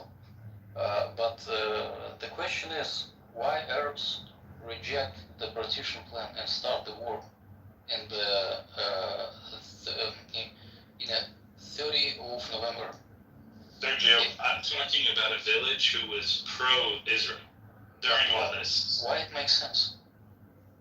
That's a whole separate discussion. And listen, all I'm saying is there are sides of this. Yeah. Yes, but Jack, it's not a monolith. Yes, they were kicked out, and immediately there was a committee of Jews that were basically speaking out against, advocating on behalf. I can give you their names, and this is why after half of them were kicked out, they were all allowed to come back. Almost all. Understood. I'll look into that fact, but even then, I'm just saying, like, there were people in this and certain villages in this conflict that got caught in it, even if, you know what I mean? Like, it wasn't as, like, simple and plain as people like to talk about. There's some fucked up shit that happened. Because it's not a lab environment. I mean, imagine, like, the situation back in 1948, like a freshly new Jewish state being attacked by 7 Arab armies, including many of them using many of those villages to attack. Like, many times I speak to Palestinians and they say, oh, my family, and then I say, okay, where is your family from? And then I go and I say, did you know that your village hosted 900 Iraqi soldiers in a village of 300 people? It's not like you hosting like 3 guys and oh my God, why do you take? Like, we're talking about 300% more of the population. So it's not like innocent civilians. So yes, you know, it's a war that was like an existential war for Israel because it was launched as an annihilation war. So I'm not saying that everything was perfect, but even the thing that you're mentioning about Abu Ghosh, then it was corrected. As far as I read. As far as you read, yeah, I'll look into that. And again, I'm just saying along the lines of the first things you said. That's pretty much it. There's a little more like, hey, the devil's in the details with all this shit. And, yeah, that's pretty much all I'm saying. As far as I know, nobody was displaced from this village. That's not basically. Okay, under my. You can give the source. You can give the source. Wait, Sergio, you haven't even heard what I'm about to say. All I was gonna say is, I didn't even know. I thought in my mind, no one there actually ended up getting displaced. My issue was the fact that there was a planned attack on this village that was a pro-Israel village, and that was the whole like. You know what I mean? That's the whole issue. Says that Israel planned to attack because they caught. Okay, I got you. I put that for you, Jack. I don't know if you ever means it's like it's a scan from an article from I don't know when. It looks very old. It's from 7th of September 1953 about the committee for the people for the exiles of Abu Ghosh. Okay, by Jabotinsky and others. Okay, like all of them Jews. They basically created this committee. I put it in the chat, like the scan. Try to, like, it's a scan, it's a Hebrew paper. I don't know if you are able to translate it, because if you want, like, I can try and read it and translate it on the go if you're unable. And basically, yes, just this, what I was referring about this committee to bring them back and to actually bring all of them back. So just, like, keep it, it's a very... Yeah. I didn't even know they got displaced, to be honest, but... half of them were displaced. Okay, fair. I thought it was stopped before anything happened, but either way, I was getting to the point that talking about, by the way, this committee was, they were talking about majority, minority, whatever, now they have a number. This committee was for the release of, they call it release, but to release the exile of the 8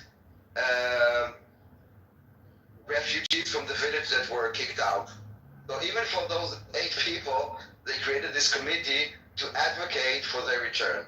Even though there were only 8, since, but still. Yeah, that's another story.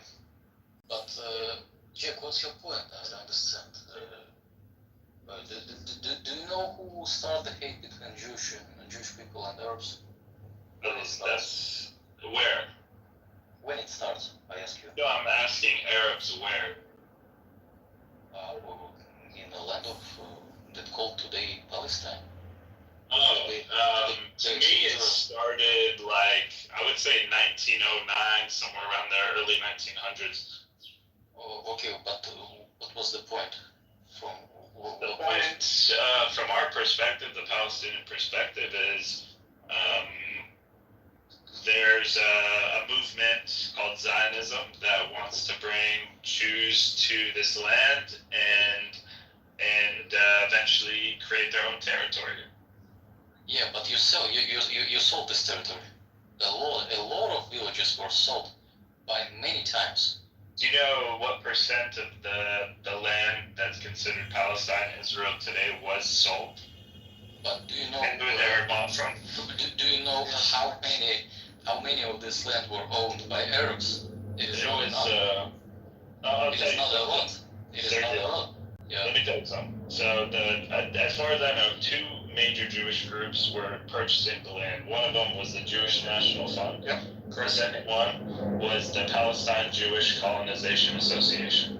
And together, these 2 groups bought 7% of the land. That's actually incorrect percentage.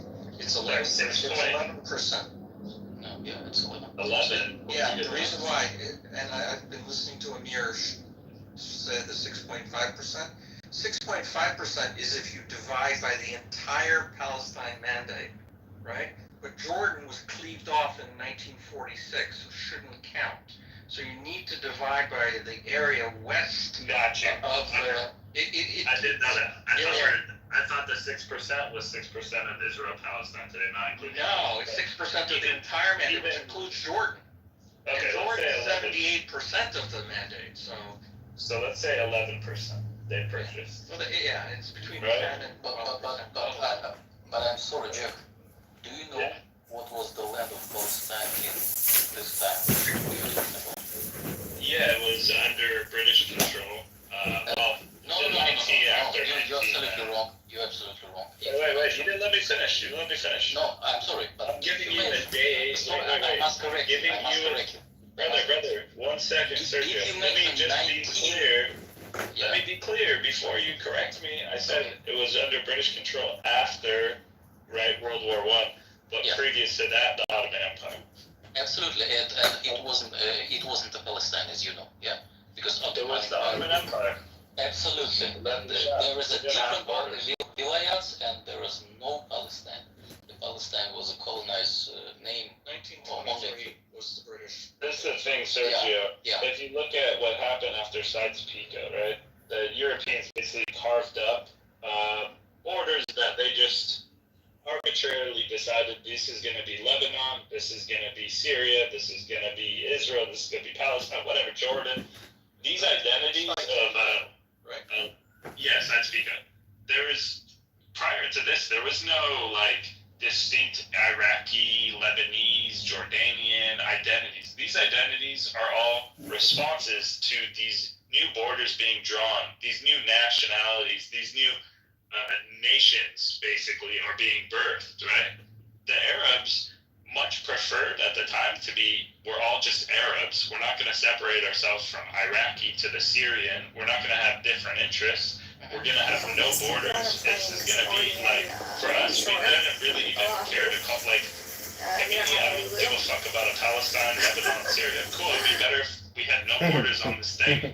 Let's bring it back to greater Syria, but then the Shem. That's how the Arabs were living pre-Sykes-Picot.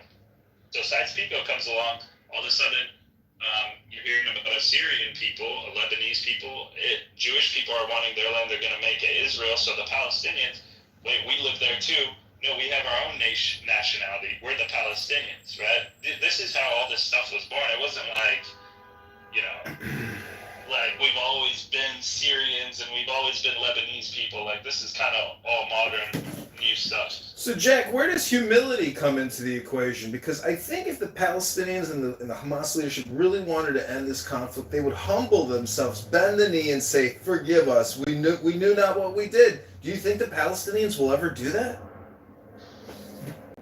Perspective, from the Palestinian perspective, the PLO / the Palestinian Authority did that, and the people of Palestine saw more settlements. They didn't pass through Oslo. It didn't actually get done. They saw a lot of failures in doing that, so it made people more radical. And so they saw like taking the humble route is not a good one. Now Hamas is, I separate them from the Palestinian people. They're a political and military faction, and they have their own way of doing things, which is we're not going to humble. I mean, maybe they're humbled themselves, but they're not going to, surrender and defeat, that kind of thing, and recognize Israel and love Israel. So that's kind of... So you're saying they're going to keep fighting to the death, is what you're saying? Hamas, yeah, dude, they're not... I don't see them giving up. I mean, listen, this is their mentality, right? Like, they're very firm on this. And this is what is part of the reason what makes things so dangerous, because the Israeli response, for a lot of people, is extremely brutal. And when you have an extremely brutal, like, very powerful military versus a group that's saying, we're never going to surrender, and then 2 million people in between all that, it's a bad result. So it's just a shit show. Wouldn't you agree then that their mentality is a flawed mentality? Who's? Hamas.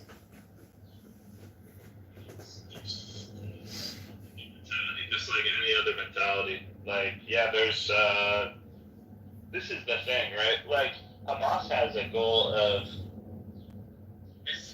I'm sorry, but Jack, it's not like any other mentality. You know, a lot of people, they come to terms with the mistakes they've made. They want to ask for forgiveness. They want repentance. They want unification. They want peace. But what you're describing is a one-way street. That's an all or nothing argument and position. Sorry, Jack. Yeah, but again... Yeah, like, the British would come to the table and says, okay, we had enough of this war and we're done. I mean, the Japanese, as crazy as they were, they eventually came to the table and was like, okay, we're done with this. We realize we're not going to win this war. And they come to the table. Well, so you can't say it's like any other day. This is like crazy mentality. Listen, it's very radical, it's very extreme. And the result is, like, I don't know if this is part of their plan or what, but it's sort of resetting the status quo of this whole thing. The Israelis have, in this war, basically destroyed most of Gaza, right? Like, this thing needs to be rebuilt, and how that's going to happen. So basically, it's a big gamble. Who made the decision to build 350 kilometers of tunnels under Whatever, you guys forget about me, guys. Like, I'm making a grander point. As a Palestinian, do you think that it's really... Okay. Yeah, come on. I don't want to battle every little thing. Just take it as everything I'm saying is from my perspective, okay? So, in my opinion, the way that the Israelis can win this is they're going to have to kick out everyone in Gaza. Otherwise, if they let everyone stay, Gaza is going to have to be rebuilt billions and billions and billions of dollars. No one's going to invest all this to rebuild the entirety of Gaza to just have it get destroyed again. So they're going to fucking try to get rid of any violent political faction and rebuild it and make it the Singapore, whatever the fuck, right? Which is a slim chance. Or the Israelis again kick out everyone. And the third option to me is maybe they kick out some people and take half of Gaza. But God only knows. Like, these are the 3 things that I see happening the day after the war in terms of like long term. But meanwhile, like as you said, Gaza is destroyed. It's mostly unlivable. It will take decades to rebuild it. And as you said, and I 100% agree with you, no one will put money into something that will be destroyed after a decade or 2 decades, okay? And the only way to prevent this is with the re-education of the population. In order to create, you want to create a Singapore, you need to create productive people that are more focused on their own life and their own benefit than destroying another. And I wish that that would happen, you know, that they would actually get the proper whatever they need in order to have the same life that you have. That you can go to a coffee shop and you can have a date and go to work, which is basically what everybody wants. But here's the thing, when after that happens, and which I hope it does, and that's what I hope will be the fucking end to this nightmare, is something like that happens, and also there won't be a blockade anymore, right? There will have to be security guarantees for the Jewish people. Jack, the nightmare ends when these terrorists stop dreaming. They're dreaming of bullshit. One second. Yeah, who's in the way of that happening? It's not Israel that's almost done. Just 1 second. God, you gotta get your propaganda out. I understand. Comedian, when you talk when someone else speaks, all we hear is yeah, it's like a fishing. But either get a new mic or just stay muted or wait when they silence. Yeah, I'm saying like basically if that happens, there's a new status quo. It's a much better life for the Israelis and the people in Gaza. This is a dream, right? This is just what I hope happens. But in turn, I think that also will have to make, you know, some changes in the West Bank too. Like this thing will have to spread because you're not going to have like these people in Gaza will be living amazing, hopefully after this shit, whatever happens, and then, you know, there's going to have to be a resolution, a forced resolution into like a permanent solution. So I hope that happens. I'm very pessimistic. Listen, you can, I don't know what you mean by forced resolution, but I would go with almost every solution that even you would propose with only one demand, that the safety and security of Israel would be guaranteed. I would go for that proposal too, Daniel, but unfortunately, the people who are in power on whatever side are, I think, way more fundamental. They have these certain red lines, like, okay, a Likud guy, right? He's probably not going to go for a deal that me and you would go for, or if you put it a Likud guy, he says, a Likud guy. Or a Hamas guy, right? Like, he's not going to go for the same. That's the difference, okay? Because Israel, I mean, like it or not, is a very vibrant democracy, okay? Where we also prosecute prime minister and president, and we have elections. And the public perception, if it changes, if it shifts, we have election every 4 years. Well, usually not 4 years, way less. And we went from left to right, from the Labour to the Likud. We had like this parliament, like things change. So if we would feel that we have a peace partner that is peaceful, that is seeking to coexist, I guarantee you that the perception in Israel would align. But what we are seeing is that people are becoming more nationalist, more right-wing, not in the way that being radical or hateful, just like we need to have like borders and we have to have security because there is a threat. If there is no threat, believe me, listen, when I was born and also when my nephews were born, the wish that every mother has is like, I hope that my son will not go to the army, okay? We don't want to go to the army. We don't want to spend billions of dollars every month, every year on security. We would probably, like, you know, the prices in Israel are like, I think like at least 30% higher than any country that is equivalent to us in our standard of life. We don't want this, okay? So anyone would agree for a peaceful solution. But the reality is that we don't see a partner for this. And as time goes by and this idea and this education and this pro-Pali narrative that I don't think is actually pro-Palestinian, it's pro the Palestinian cause. As long as this is like getting out of hand, it even makes it further away. So I promise you, it's not about Hamas, because the Hamas didn't have elections, and they are ideology, they are motivated ideology, and they are not by any definition for the benefit of the Gazans. They are, and it's in the charter, it's about destroying Israel. That is like their manifest. We don't have this. Yeah, none of the parties that we have, even the most radical like even like you take Benfield, let's say Benfield, the entire 120 parliament members, and again, we're not a monolith, so even now we have something called opposition that does not exist in many Arab countries, or like maybe it's a joke. But we actually do have an opposition. We have a Supreme Court that is independent. You cannot compare all the two. about this. I'm not comparing Israel to another country. I'm just, the way I'm saying is, it depends on who's in power at the same time, on the Palestinian side and on the Jewish side. And Israeli side, not Jewish side, because Israel is like... side. Okay. No, listen, to me, this is just Jews versus Palestinians. All I understand but it's not, you know. We actually have even Muslim hostages right now that we are fighting for. Okay, Muhammad al-Abbas is a guy, he doesn't sound Jewish, right? We are sending Jewish soldiers to rescue him.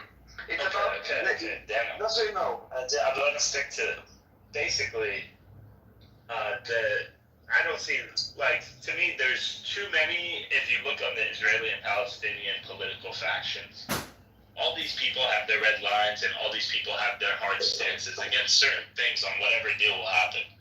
When I say forced, I kind of mean like a third-party world power that's going to ensure security for both sides. Like, I don't trust the Jews and the Palestinians to solve this shit on their own. It's never going to happen. There needs to be like a third. Why not? Third party. I agree actually with you back on this one. But wait, I think the problem again is not the Jews in this case, because if you look at the ground, we do have 2 million Palestinians living in Israel, and there is right, and it works, all right. The problem is this indoctrination of the Arab countries like Palestine. Can I point something out? That's my point. But you just... Well, my bad, but I just heard you say, I think that there's a really big difference in how the war is being viewed. I think from the Israeli perspective, it is a war between the diverse nation of Israel and Hamas versus Hamas and the other terrorist groups that are in Gaza and the West Bank. Because it's not just Hamas, there are other terrorist groups. But then, Jack, you just said, well, I kind of see it as a war between Palestinians and Jews. And I think that's... And the region, yeah. I think that's really, like, worth pointing out and repeating, because I think that a lot of Palestinians do see it as a war against the Jews. And that's... Not in that sense, though. Well, I don't know. I don't know. This.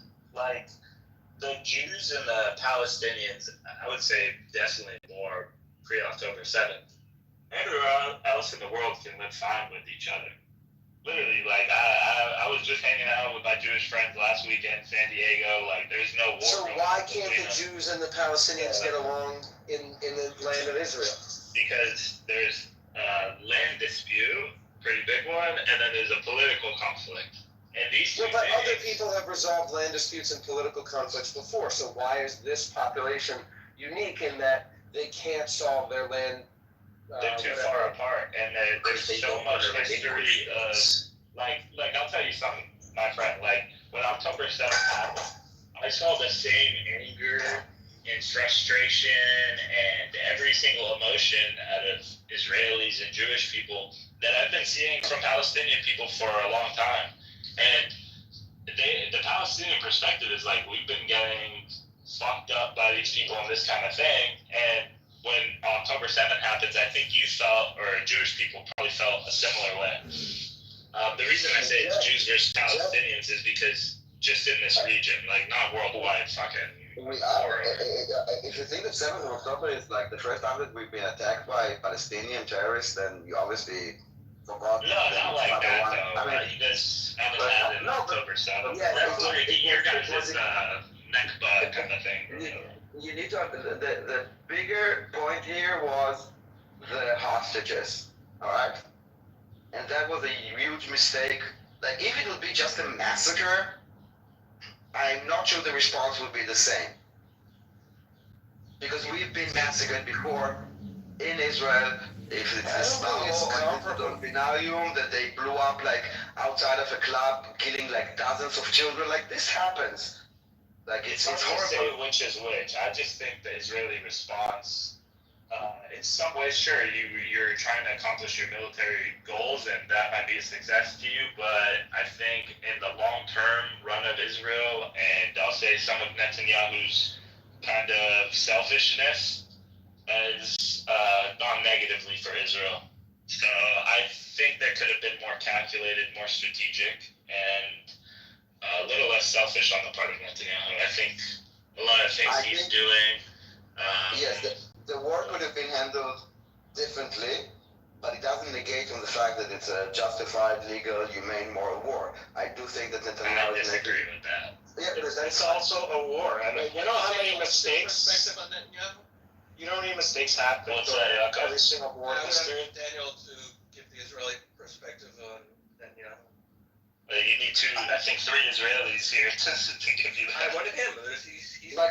But he's right, Jack. I mean, right. Jack is right. I mean, there is no like monolith. No, I want your opinion. I'm not asking you to synthesize the entire country. I think that Netanyahu is making a lot of mistakes. I think he's neglected the entire international community and the media aspect of the war.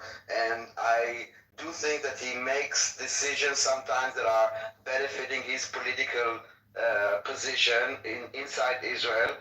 But I don't think it makes the war wrong or whatever. I just think it could have been way better.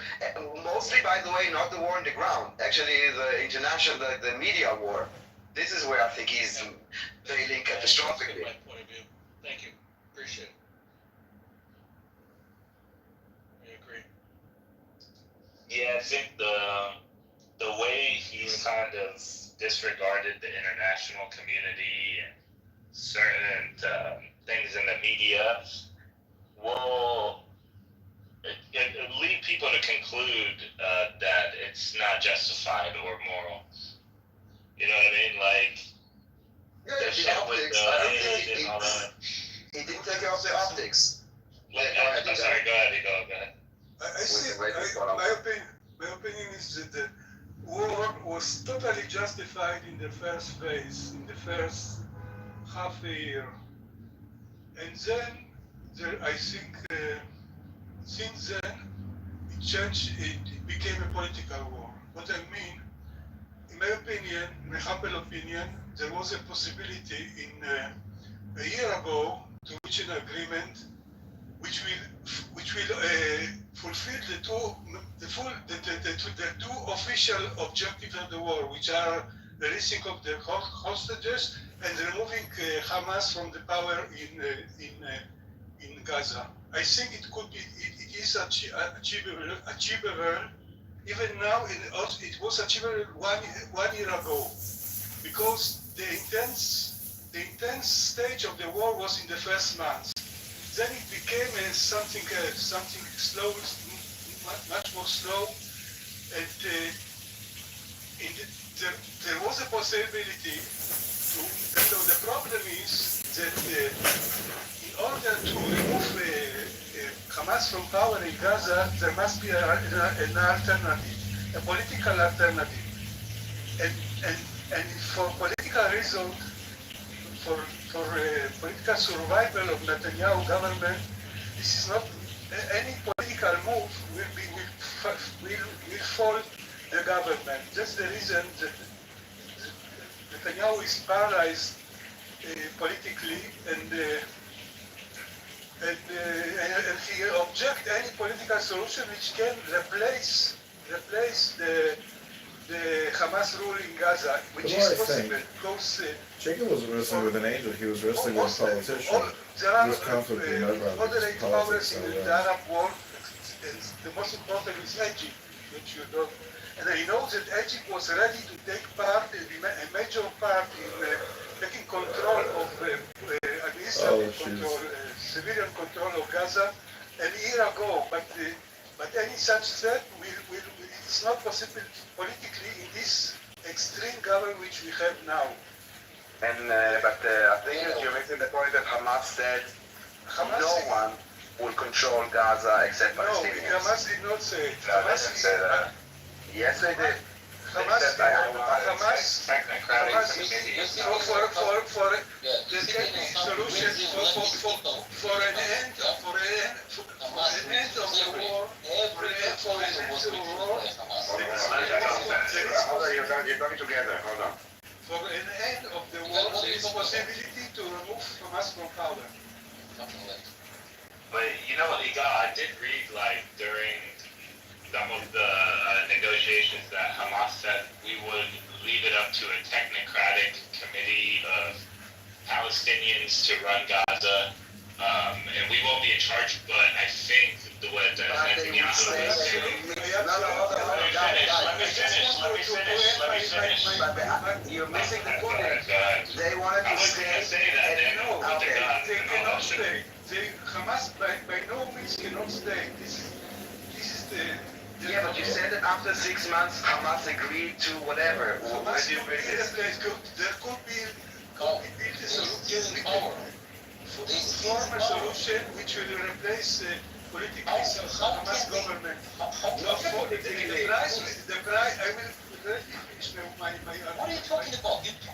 No, I'm talking let him finish. Let him finish, and then you can. Why don't you let him finish? Sergio will okay, let him finish. And then respond to him. No one in the Arab world want Hamas to remain in the except for Iran, which is not Arab. Yemen. All the moderate Arab countries want to end the war and are ready to replace Hamas. And Hamas has, for the end of the war, will have no way to refuse such a solution. The problem is, I will use some harsh words. The problem is that the official objectives of the Israeli government, the releasing of the hostages and ending the rule of Hamas in government are not the only objectives. There are fraction in the Israeli government who want much more than that. They want, I will use the soft words, push out.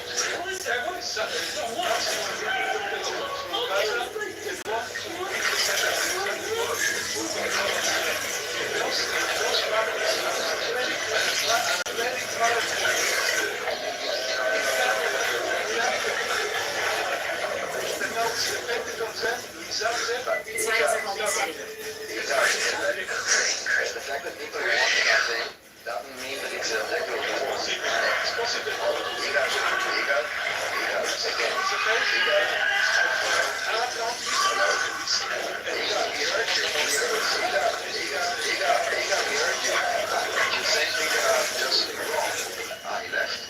You know what,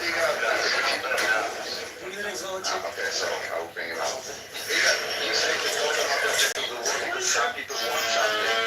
That is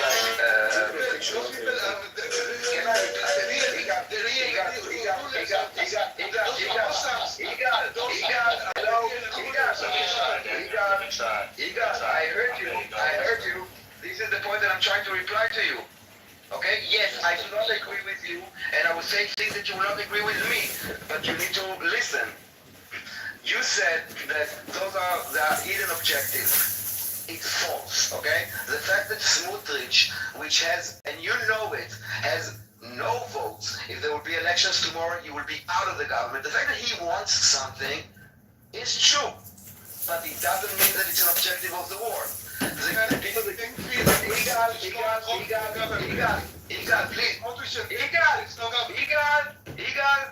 please. I was listening to you, and I heard you. I did not agree with things that you say, and now I would like to respond to the things that you're saying. So you will also hear the things that you don't agree with, but you also need to listen. You said that there were hidden objectives. That is objectively false. The fact that Smotrich and Ben-Gvir want something doesn't mean that those are objectives of the war. None of them. Oh my God. Let him finish. You need to listen. You need to use your ears. My God. How come we were listening to you like for like 3 minutes straight, and you cannot hear 3 sentences. I will try now the last time. And if you're not going to disrespect, if you're not going to respect the room, I will not respect you by listening to you. You need to understand that people have different opinions. And I tell you in advance, I do not agree with you. If you're not willing to listen, then leave the room. But if you want to engage in conversation, you will also hear thoughts that are different than yours. And I will say it again. The fact that Smotrich and Ben-Gvir want something, or even push towards something, does not make it an objective of the war. There are no orders going down to the IDF that suggest what you're saying. Smotrich and Ben-Gvir are not part of the war cabinet. So what you're saying is misleading, and it's very harmful when you're spreading this nonsense. Which is nonsense. It's your opinion, but don't come here on stage and say that there are hidden objectives, because you're falling for the narrative of the people that want to destroy you. There are objectives, and you know what? In the IDF, we have soldiers from the left to the right, okay? You have commanders from the left and to the right, and I assume that you also serve the military, so you know the ethical code, and you know the commands, and you know that what you're saying is impossible. According to the idea. The political situation of this. You do not understand, or you. I do not understand the political situation. I do understand. This government is run by far right. Is Smotrich in the war cabinet? Is Ben-Gvir in the war cabinet? Do they give orders to the IDF in any capacity? In a moment that Netanyahu will make any political move, his government will fall apart. That's the truth. Can I ask him a question? That's the truth. Igal, when you say hidden objectives, what do you mean by that? I mean that the objective of Ben-Gvir and Smotrich and those which they represent is to ethnically cleanse Gaza. That's the you should be ashamed of yourself. You should be ashamed of yourself of the information that you're doing. You are defaming our brave. You are defaming the brave IDF soldiers. You are using politics to defame the brave IDF soldiers, which are our brothers and sisters. And you are doing it in order to attack. You're doing this in order to attack Netanyahu, and I think it's despicable that you are willing to sacrifice. That you are willing to sacrifice the IDF, and you are willing to sacrifice, and you are willing to tarnish. You are willing to tarnish the morality of the IDF because you like Netanyahu. And believe me, I'm not a Netanyahu supporter, but I know how to put the difference between the IDF and the government. And I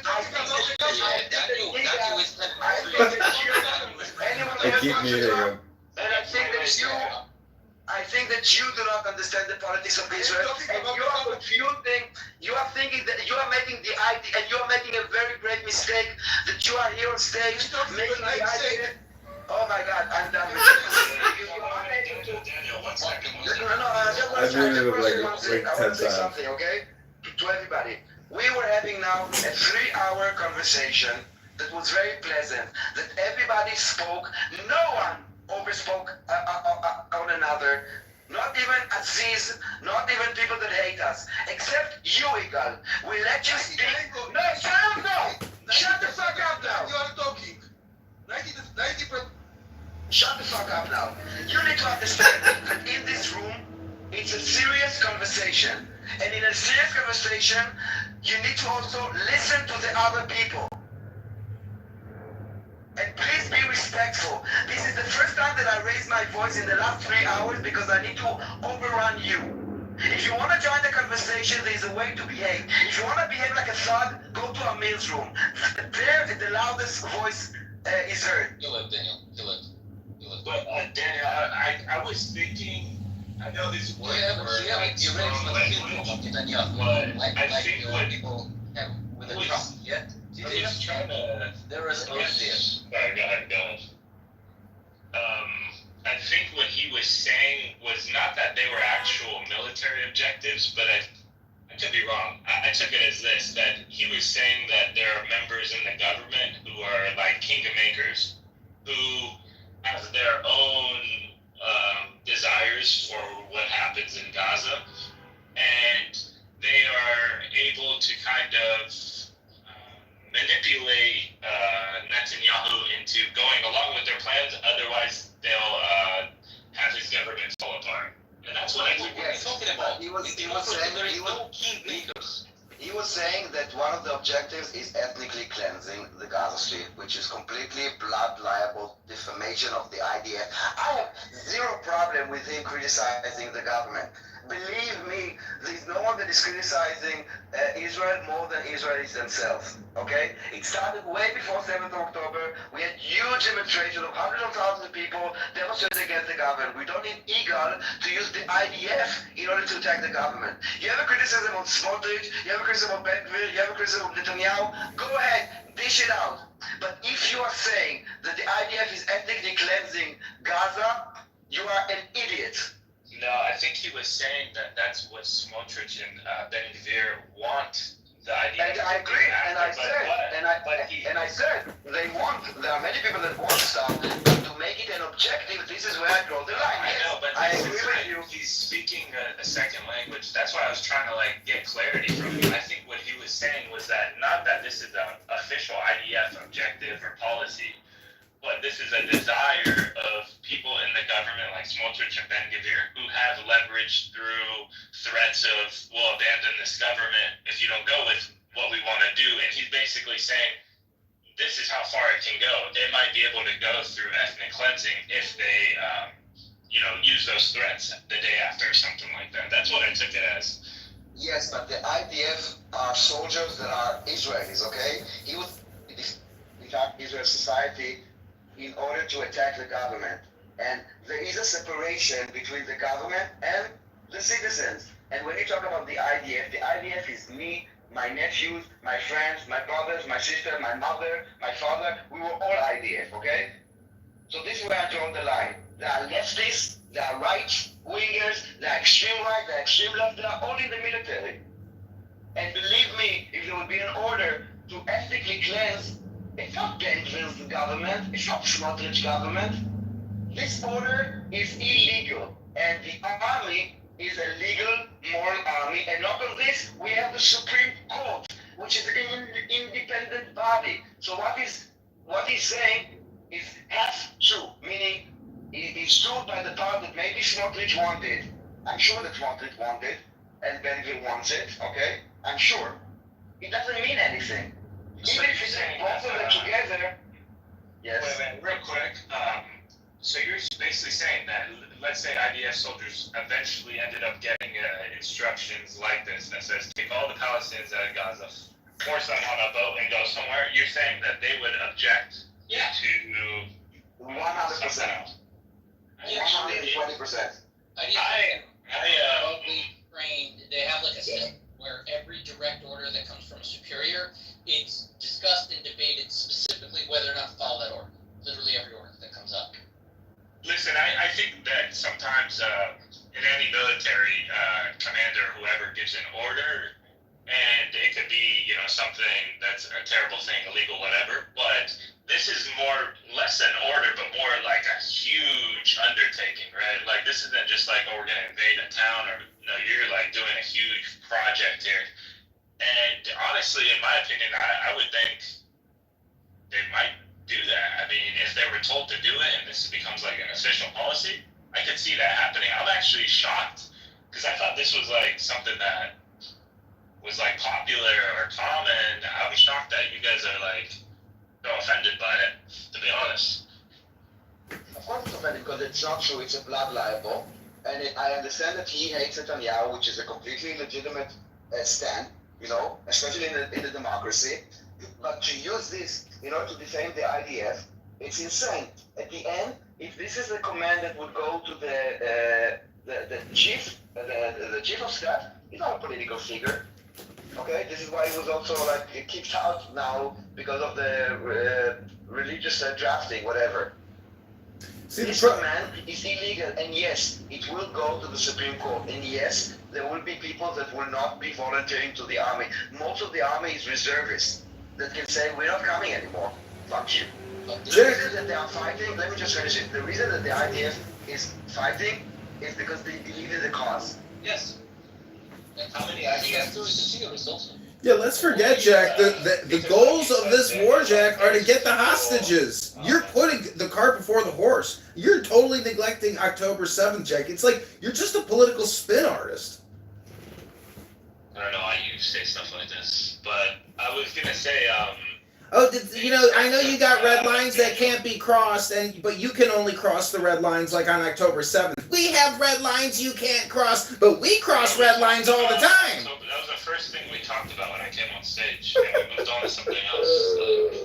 This October 7th room, we can talk about that all day, but I was Great, let's talk about the ethnic cleansing then, and how there's ulterior motives to this war. You're full of shit, Jack. Daniel, question. You said in the IDF there's like people from all sides of the political aisle. Is it possible that if that command ever came down to do that, there would be enough soldiers to heed that command? What do you think? No, because there are still ethic code that as an IDF soldier you must comply to. Otherwise, listen, one of the first things that you learn in basic training in the army, every soldier, which I think is a bit unique, is to refuse an order, okay? This is something that we learn at the basic training of every soldier, is to refuse orders that are illegal.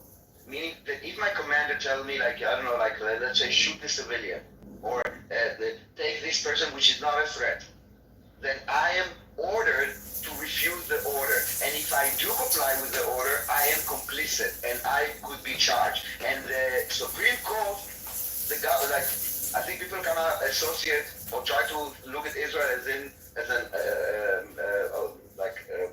authoritarian regime, that everything is the same. No, they would appeal to the Supreme Court, and the Supreme Court would say that it's illegal, and people would be not going to the army, and people would refuse to go to reserve, and it would not work.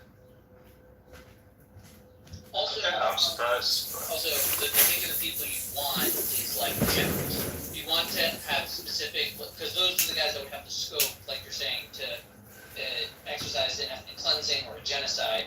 The grunts, the captains would have to answer to the generals. If the general had the leaning of like, yeah, I totally want to ethnically cleanse and genocide all the Palestinians, then Kabir would have like a general to work with. They could work behind the scenes. It would be probably a scandal if anyone tried anything like that. But the people you look at would be the generals, and they're mostly like lefties by design. Israel's kind of firm about like keeping the rightists out of the ruling part of the army. They don't want the rightists up there. So what would happen if like the Ben-Gavirs and the small churches of Israel wanted actual ethnic cleansing? Because I honestly didn't think like it would be that crazy of a deal to the IDF because it's something like Trump said. So I figured this would be like whatever. But would you? Trump didn't say ethnic cleansing. That's right.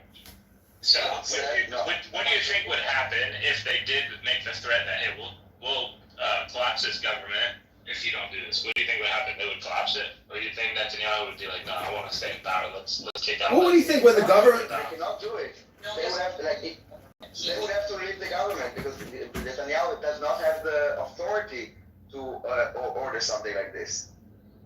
This is sort of like the way democracy locks up everyone into aspiring towards consensus. They're stuck. They have to. That's the only way to maintain power. And you think that if the government falls, like the coalition ends or the war stops? The war doesn't stop. The war doesn't stop till the hostages are returned. No, I don't think the war would stop either. Just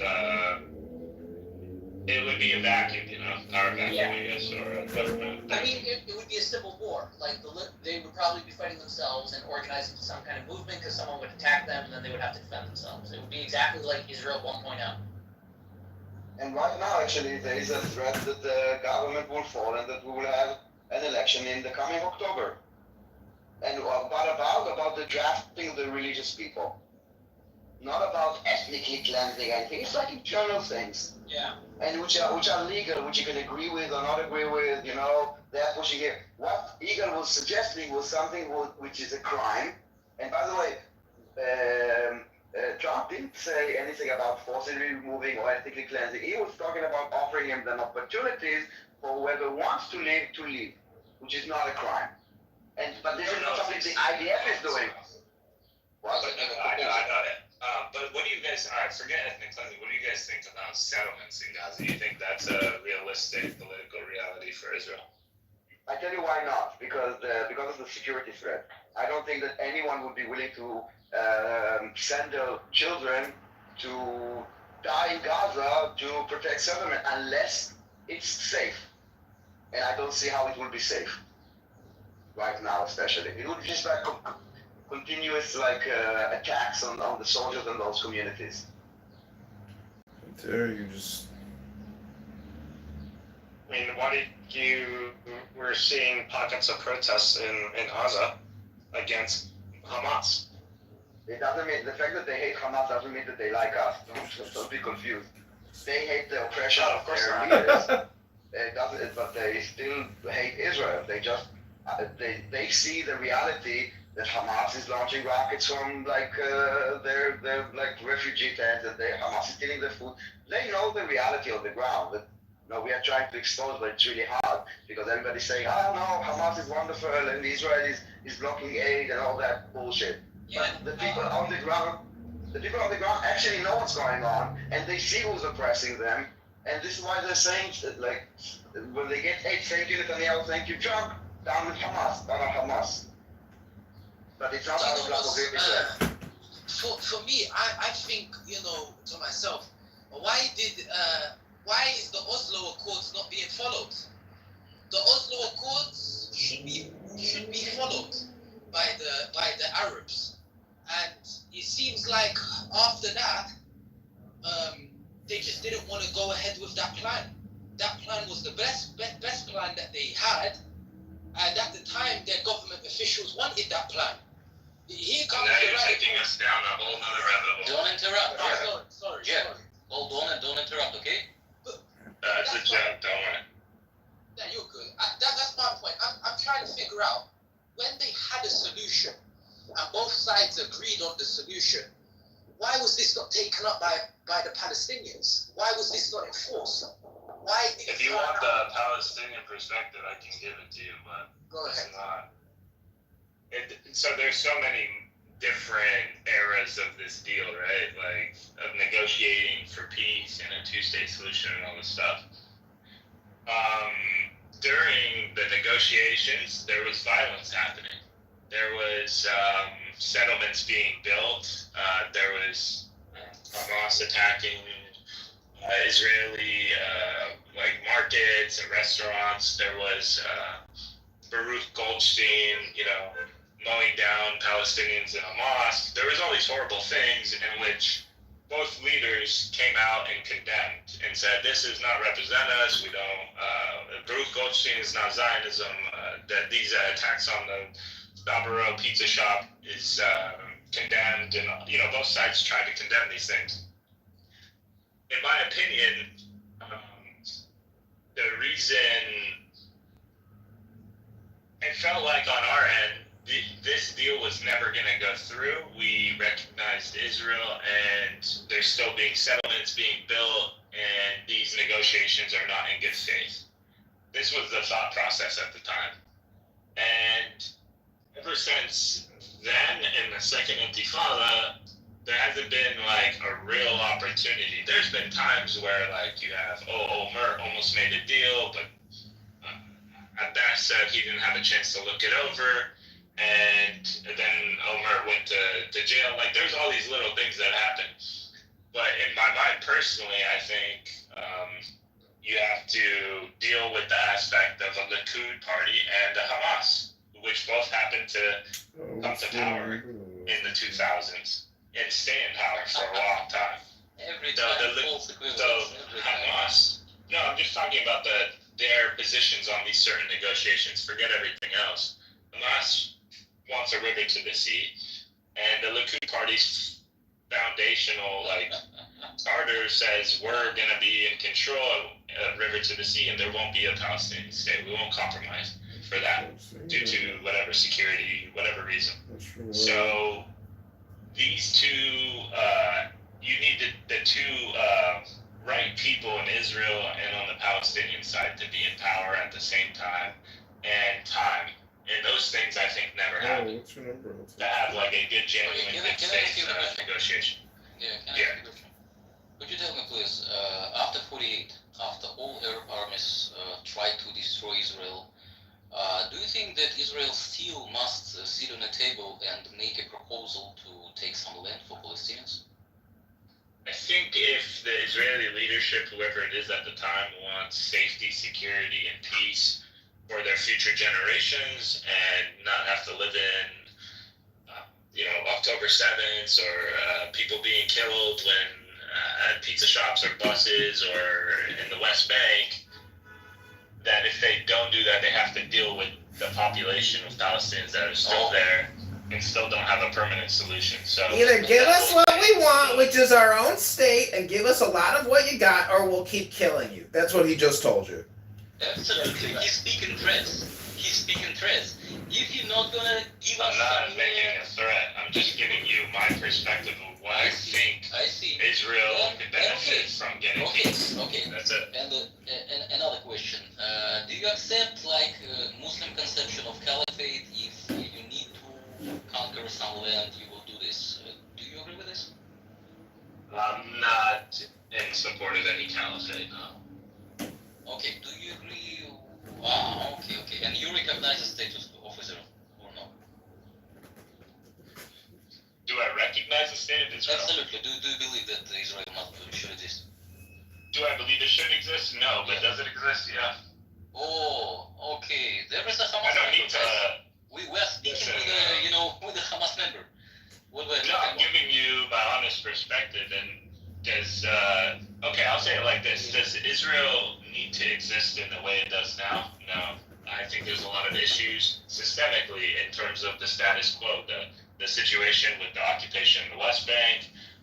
These are big issues that I don't think, South Africa still exists even after apartheid. It just exists differently. I don't give a fuck if it's called Israel, if it's called Palestine, if it's called Judea. I don't give a fuck. The name doesn't mean anything to me, right? Like, should Palestine exist? Should Palestine exist? I don't believe so either. It doesn't matter. What would you change if you had the ability?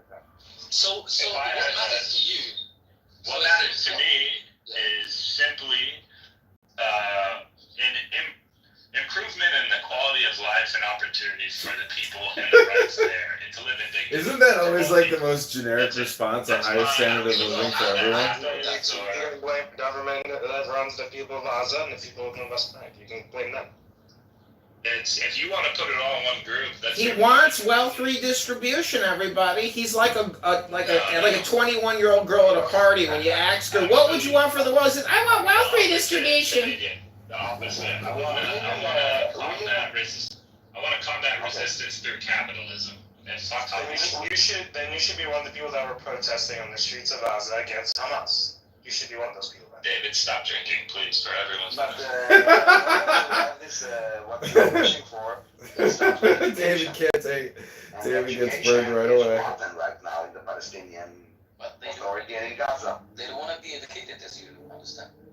I don't think we need to like each other, Daniel. I don't even think. I'm not talking about no. The education is not just about hating Israel. I mean, look at Israel and compare it to all the Arab countries around us. It's not just the Palestinians that are in like bad conditions. Okay, it's many Arab countries. There is a problem that is way beyond like the Zionism or Israel or Jews or whatever. Do you want Israel to play a hand in any of those countries? Is like a downfall or like bad situation, like in Syria? I actually think that if we had like happy, peaceful, productive people around us, then yes, the Middle East would be a place that people want to come and be tourists here and travel here. I don't think making the entire Middle East into a war zone is helping anyone. So no, I don't think it's our benefit. Yeah, and maybe if the people in those countries, whether it's Afghanistan or Iraq, if they're harboring terrorists that are going to do harm to the Western world, and then yeah, we have a right to go there and do something about it. David, I don't know obviously serious about that. The thing is, I forgot what I was gonna say. You were saying education and creating peace. I think this is what I think was a cause of instability. One of many causes, but an important one I think is during this whole Arab Israeli portion of this conflict, right? Because there's the Palestinian Israel and then there's the Arab, the whole region type of thing. Dealing with Israel, there was It's the same thing. It's the same thing. And we can okay, see also to in me, this I war. split it up, but whatever. But I look at this war. We were attacked by Lebanon, by Yemen, by Palestinians, by Syria. Like, you know, it's Arabs. These are Well, Iran is not Arab. now it's non-state actors, pretty much, right? Like these aren't like, you know what I mean, right? Like this isn't the government. These are just like The Hamas non-state is the actors in government. Lebanon. Hamas is the government of Gaza. Hezbollah is part of the part of the government in Lebanon. The Houthis control half of Yemen, and Iran is the fucking government. So it is the government. Okay, we're talking about Arab countries in the region, but whatever. Okay, let's just say it's the Arabs versus. It's all just the Arabs versus the Israelis all the time, but. In this conflict from 1948 to today, there's been ups and downs in terms of how they're going to deal with their hostilities. And initially it was, we're going to go to war, and we're going to go to war again, and we're going to go to war again. Now we're going to be a little more pragmatic. And I think pragmatism is starting to gain traction in terms of, how to deal with these hostilities with one another, with the Arabs and Israelis, especially on the Arab side, to be honest. I've seen them become way more pragmatic, and I think that's the future of the region. Like, even in Syria, right? This guy who was a terrorist, like, a few years ago, now he's the president of Syria. And listen, Israel has had a terrorist prime minister too, Yoav Shamir, right? He was in the Lehi. That was a terrorist. It's Fak Shamir, no, yeah, it's Fak Shamir. Dude, he was one of the main leaders in the Lehi. How was he not a terrorist? It was because terrorism is targeting civilians in order. What do you think the Lehi did, dude? Okay. What did they do? Why Lehi established? Wait. I'm not getting into why. Why Lehi established? Listen. I'm not getting into why. I don't care. No, it's a very important question. It is a very important question. After the pogroms from the Arabs, every time Jewish people must establish a self-defense group, not resistance, self-defense group from this type of pogroms. The primary question here is how violence Palestine. Could you tell me? I got a question for you. First answer me, and then you will ask me. What was your question? Yeah, my question is how violence starts on this territory in Palestine. In which moment? I'm sorry, I just want to say to Jack that thank you for a novel conversation. I think maybe it's one of the first time that we had, and it seems that when we have a novel conversation without propaganda, it seems that we can agree more than we disagree. So I know, and I will try to come back. But I appreciate you gave me a chance to talk. It was a good conversation. Yeah, but Daniel, you must understand that he used a takia, and he Israel. No, I think it was honest to be on the map. Yeah, that is fine. He can have his opinion, but it was not manipulating facts. People can have their own opinion and positions. The problem is when you manipulate the facts and reality in order to support your position. With that, I have a problem. Look at what thank you. I will try to come back soon. Look at what Igal wrote in the chat. He says he thinks there's a current fascist in the Israeli government. Can't identify, but he thinks there's a fascist and Netanyahu is the puppet. The point is, every government is a fascist government, and we're all just ants and bees serving our governments. But it's when people pick up guns and rifles and ammunition and go to concerts and kill and take innocent victims hostage, that's when all shit breaks loose, and that's when repercussions and justice will have to be metered out. You don't win a prize for doing that. You don't get a state for doing that. That's not a political move. That's murder and breaking the law and terrorism. It's the most wicked thing you can do in your life. It's horrible. And look at the repercussions, Jack. You think it was a good strategic move? You think it was intelligent to do that? Has anything I said today led you to believe that? I would agree with that. Yeah. I mean, what are you listening to, a comedian? I don't know if you're trolling or what, but God, no. Mostly, yeah. I don't think I'm trolling. Okay, Jack, but Like, I can't tell anymore. That's like a problem. It's your head view. Jack, when violence starts in this territory? During which era? The Israel, Zionism, Palestine era? Listen to me closely, please. Listen to There's so much violence in this land. I mean, which time are you talking about? First violence between Arabs and Jewish people, how it starts and when? Who initiated it? How long ago are you talking? Because we can take this back 1,000 years or 100. Listen to me closely. The first violence between Arabs and Jews. That's it. That's the question. The first violence between Arabs and Jews. Who started? I don't have that off the top of my head. I'll have to look it up. Though. Really? I'll look it up right now. Give me a second. Okay, it was a Nazi collaborator, Amin al-Husseini. Was it Saibar? Khaybar, it was a Muhammad. Okay, that's an Arab. See, I'm trying to get it specific. I was asking you to find out what you're talking about. I said specifically in Palestine. You must listen to me closely. Okay, so go ahead. Specifically in Palestine. How it starts and who it starts. That's like bait. That's I don't think you can bring. I'll be honest. I've looked into this question a lot. There's why do you blame Israeli self-defense groups? Because of because self-defense from Arabs every time. Let me tell you. It's not the self-defense that I have an issue with. It's not the fact that we had some Jews get attacked in Jerusalem or in Safed, and now we need a defense force. That's logical. That you can understand that. The issue is the means and targets that they attacked. That's the issue. It's not the fact that they existed. That what made them a terrorist group. Why wasn't, I think Haganah or Irgun wasn't a terrorist group, but there was, Lehi was. And it's because they would attack civilians. They would assassinate, they would assassinate politicians, ambassadors. Oh, yeah. They would, but that's the definition of terrorism. You gotta understand, it's not me calling it. This is the United States. Technically, yes. Technically, yes. That's all I was saying. Okay. But you must understand, if you support some where you name like resistance groups or resistance from occupation or something like that, you must understand that most Israelis after October 7th think like you, yeah.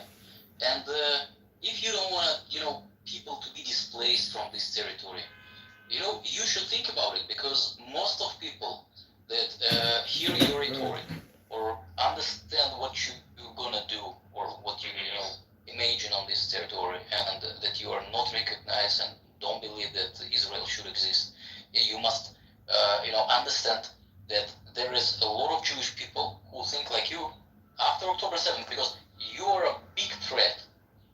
Yeah, even before October 7th. Yeah, a lot of people had this and I must be fair with you, okay? I must be fair with you, because if Jewish people today understand what's the threat, and the threat is very close to your borders, you will solve it.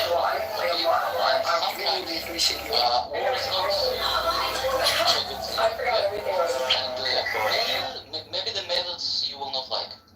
Just be prepared. Of course. I mean, listen, the Israeli military is a regional superpower, right? I'm not an idiot, right? Like, I know what Palestinians are up against in terms of if you want to take this to a war. Wait, you're not an idiot? Right? Like, that's not a hard concept to grasp. But, all I was saying with the original point was that you guys had a prime minister who was not considered a terrorist. And things are changing like that. Sort of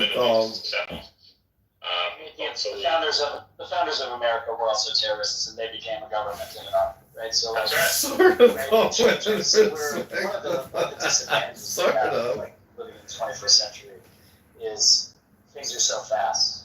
It's a great disadvantage, right? We don't have that right? What are people going to say in 100 years or 200 years, right? So the fact that somebody might have started their career as a terrorist and didn't end it as one is not proof positive of anything, right? Because Arafat was trying to stop being a terrorist too, right? Because all the people involved were trying at a certain point. We're trying to move forward, right? Exactly, and it's like that's a good word to use, legit, right? So we can't delegitimize it going backwards once the system has already kind of changed moving forward, right? Now you're already in a new system. You could. I don't think that's like a very honest move, but you could. Yeah, and by the way, when I say do I want Israel to exist? That's not my number one preference. Do I care if it exists? No, I don't care. It can exist 10 times. I mean, Caleb,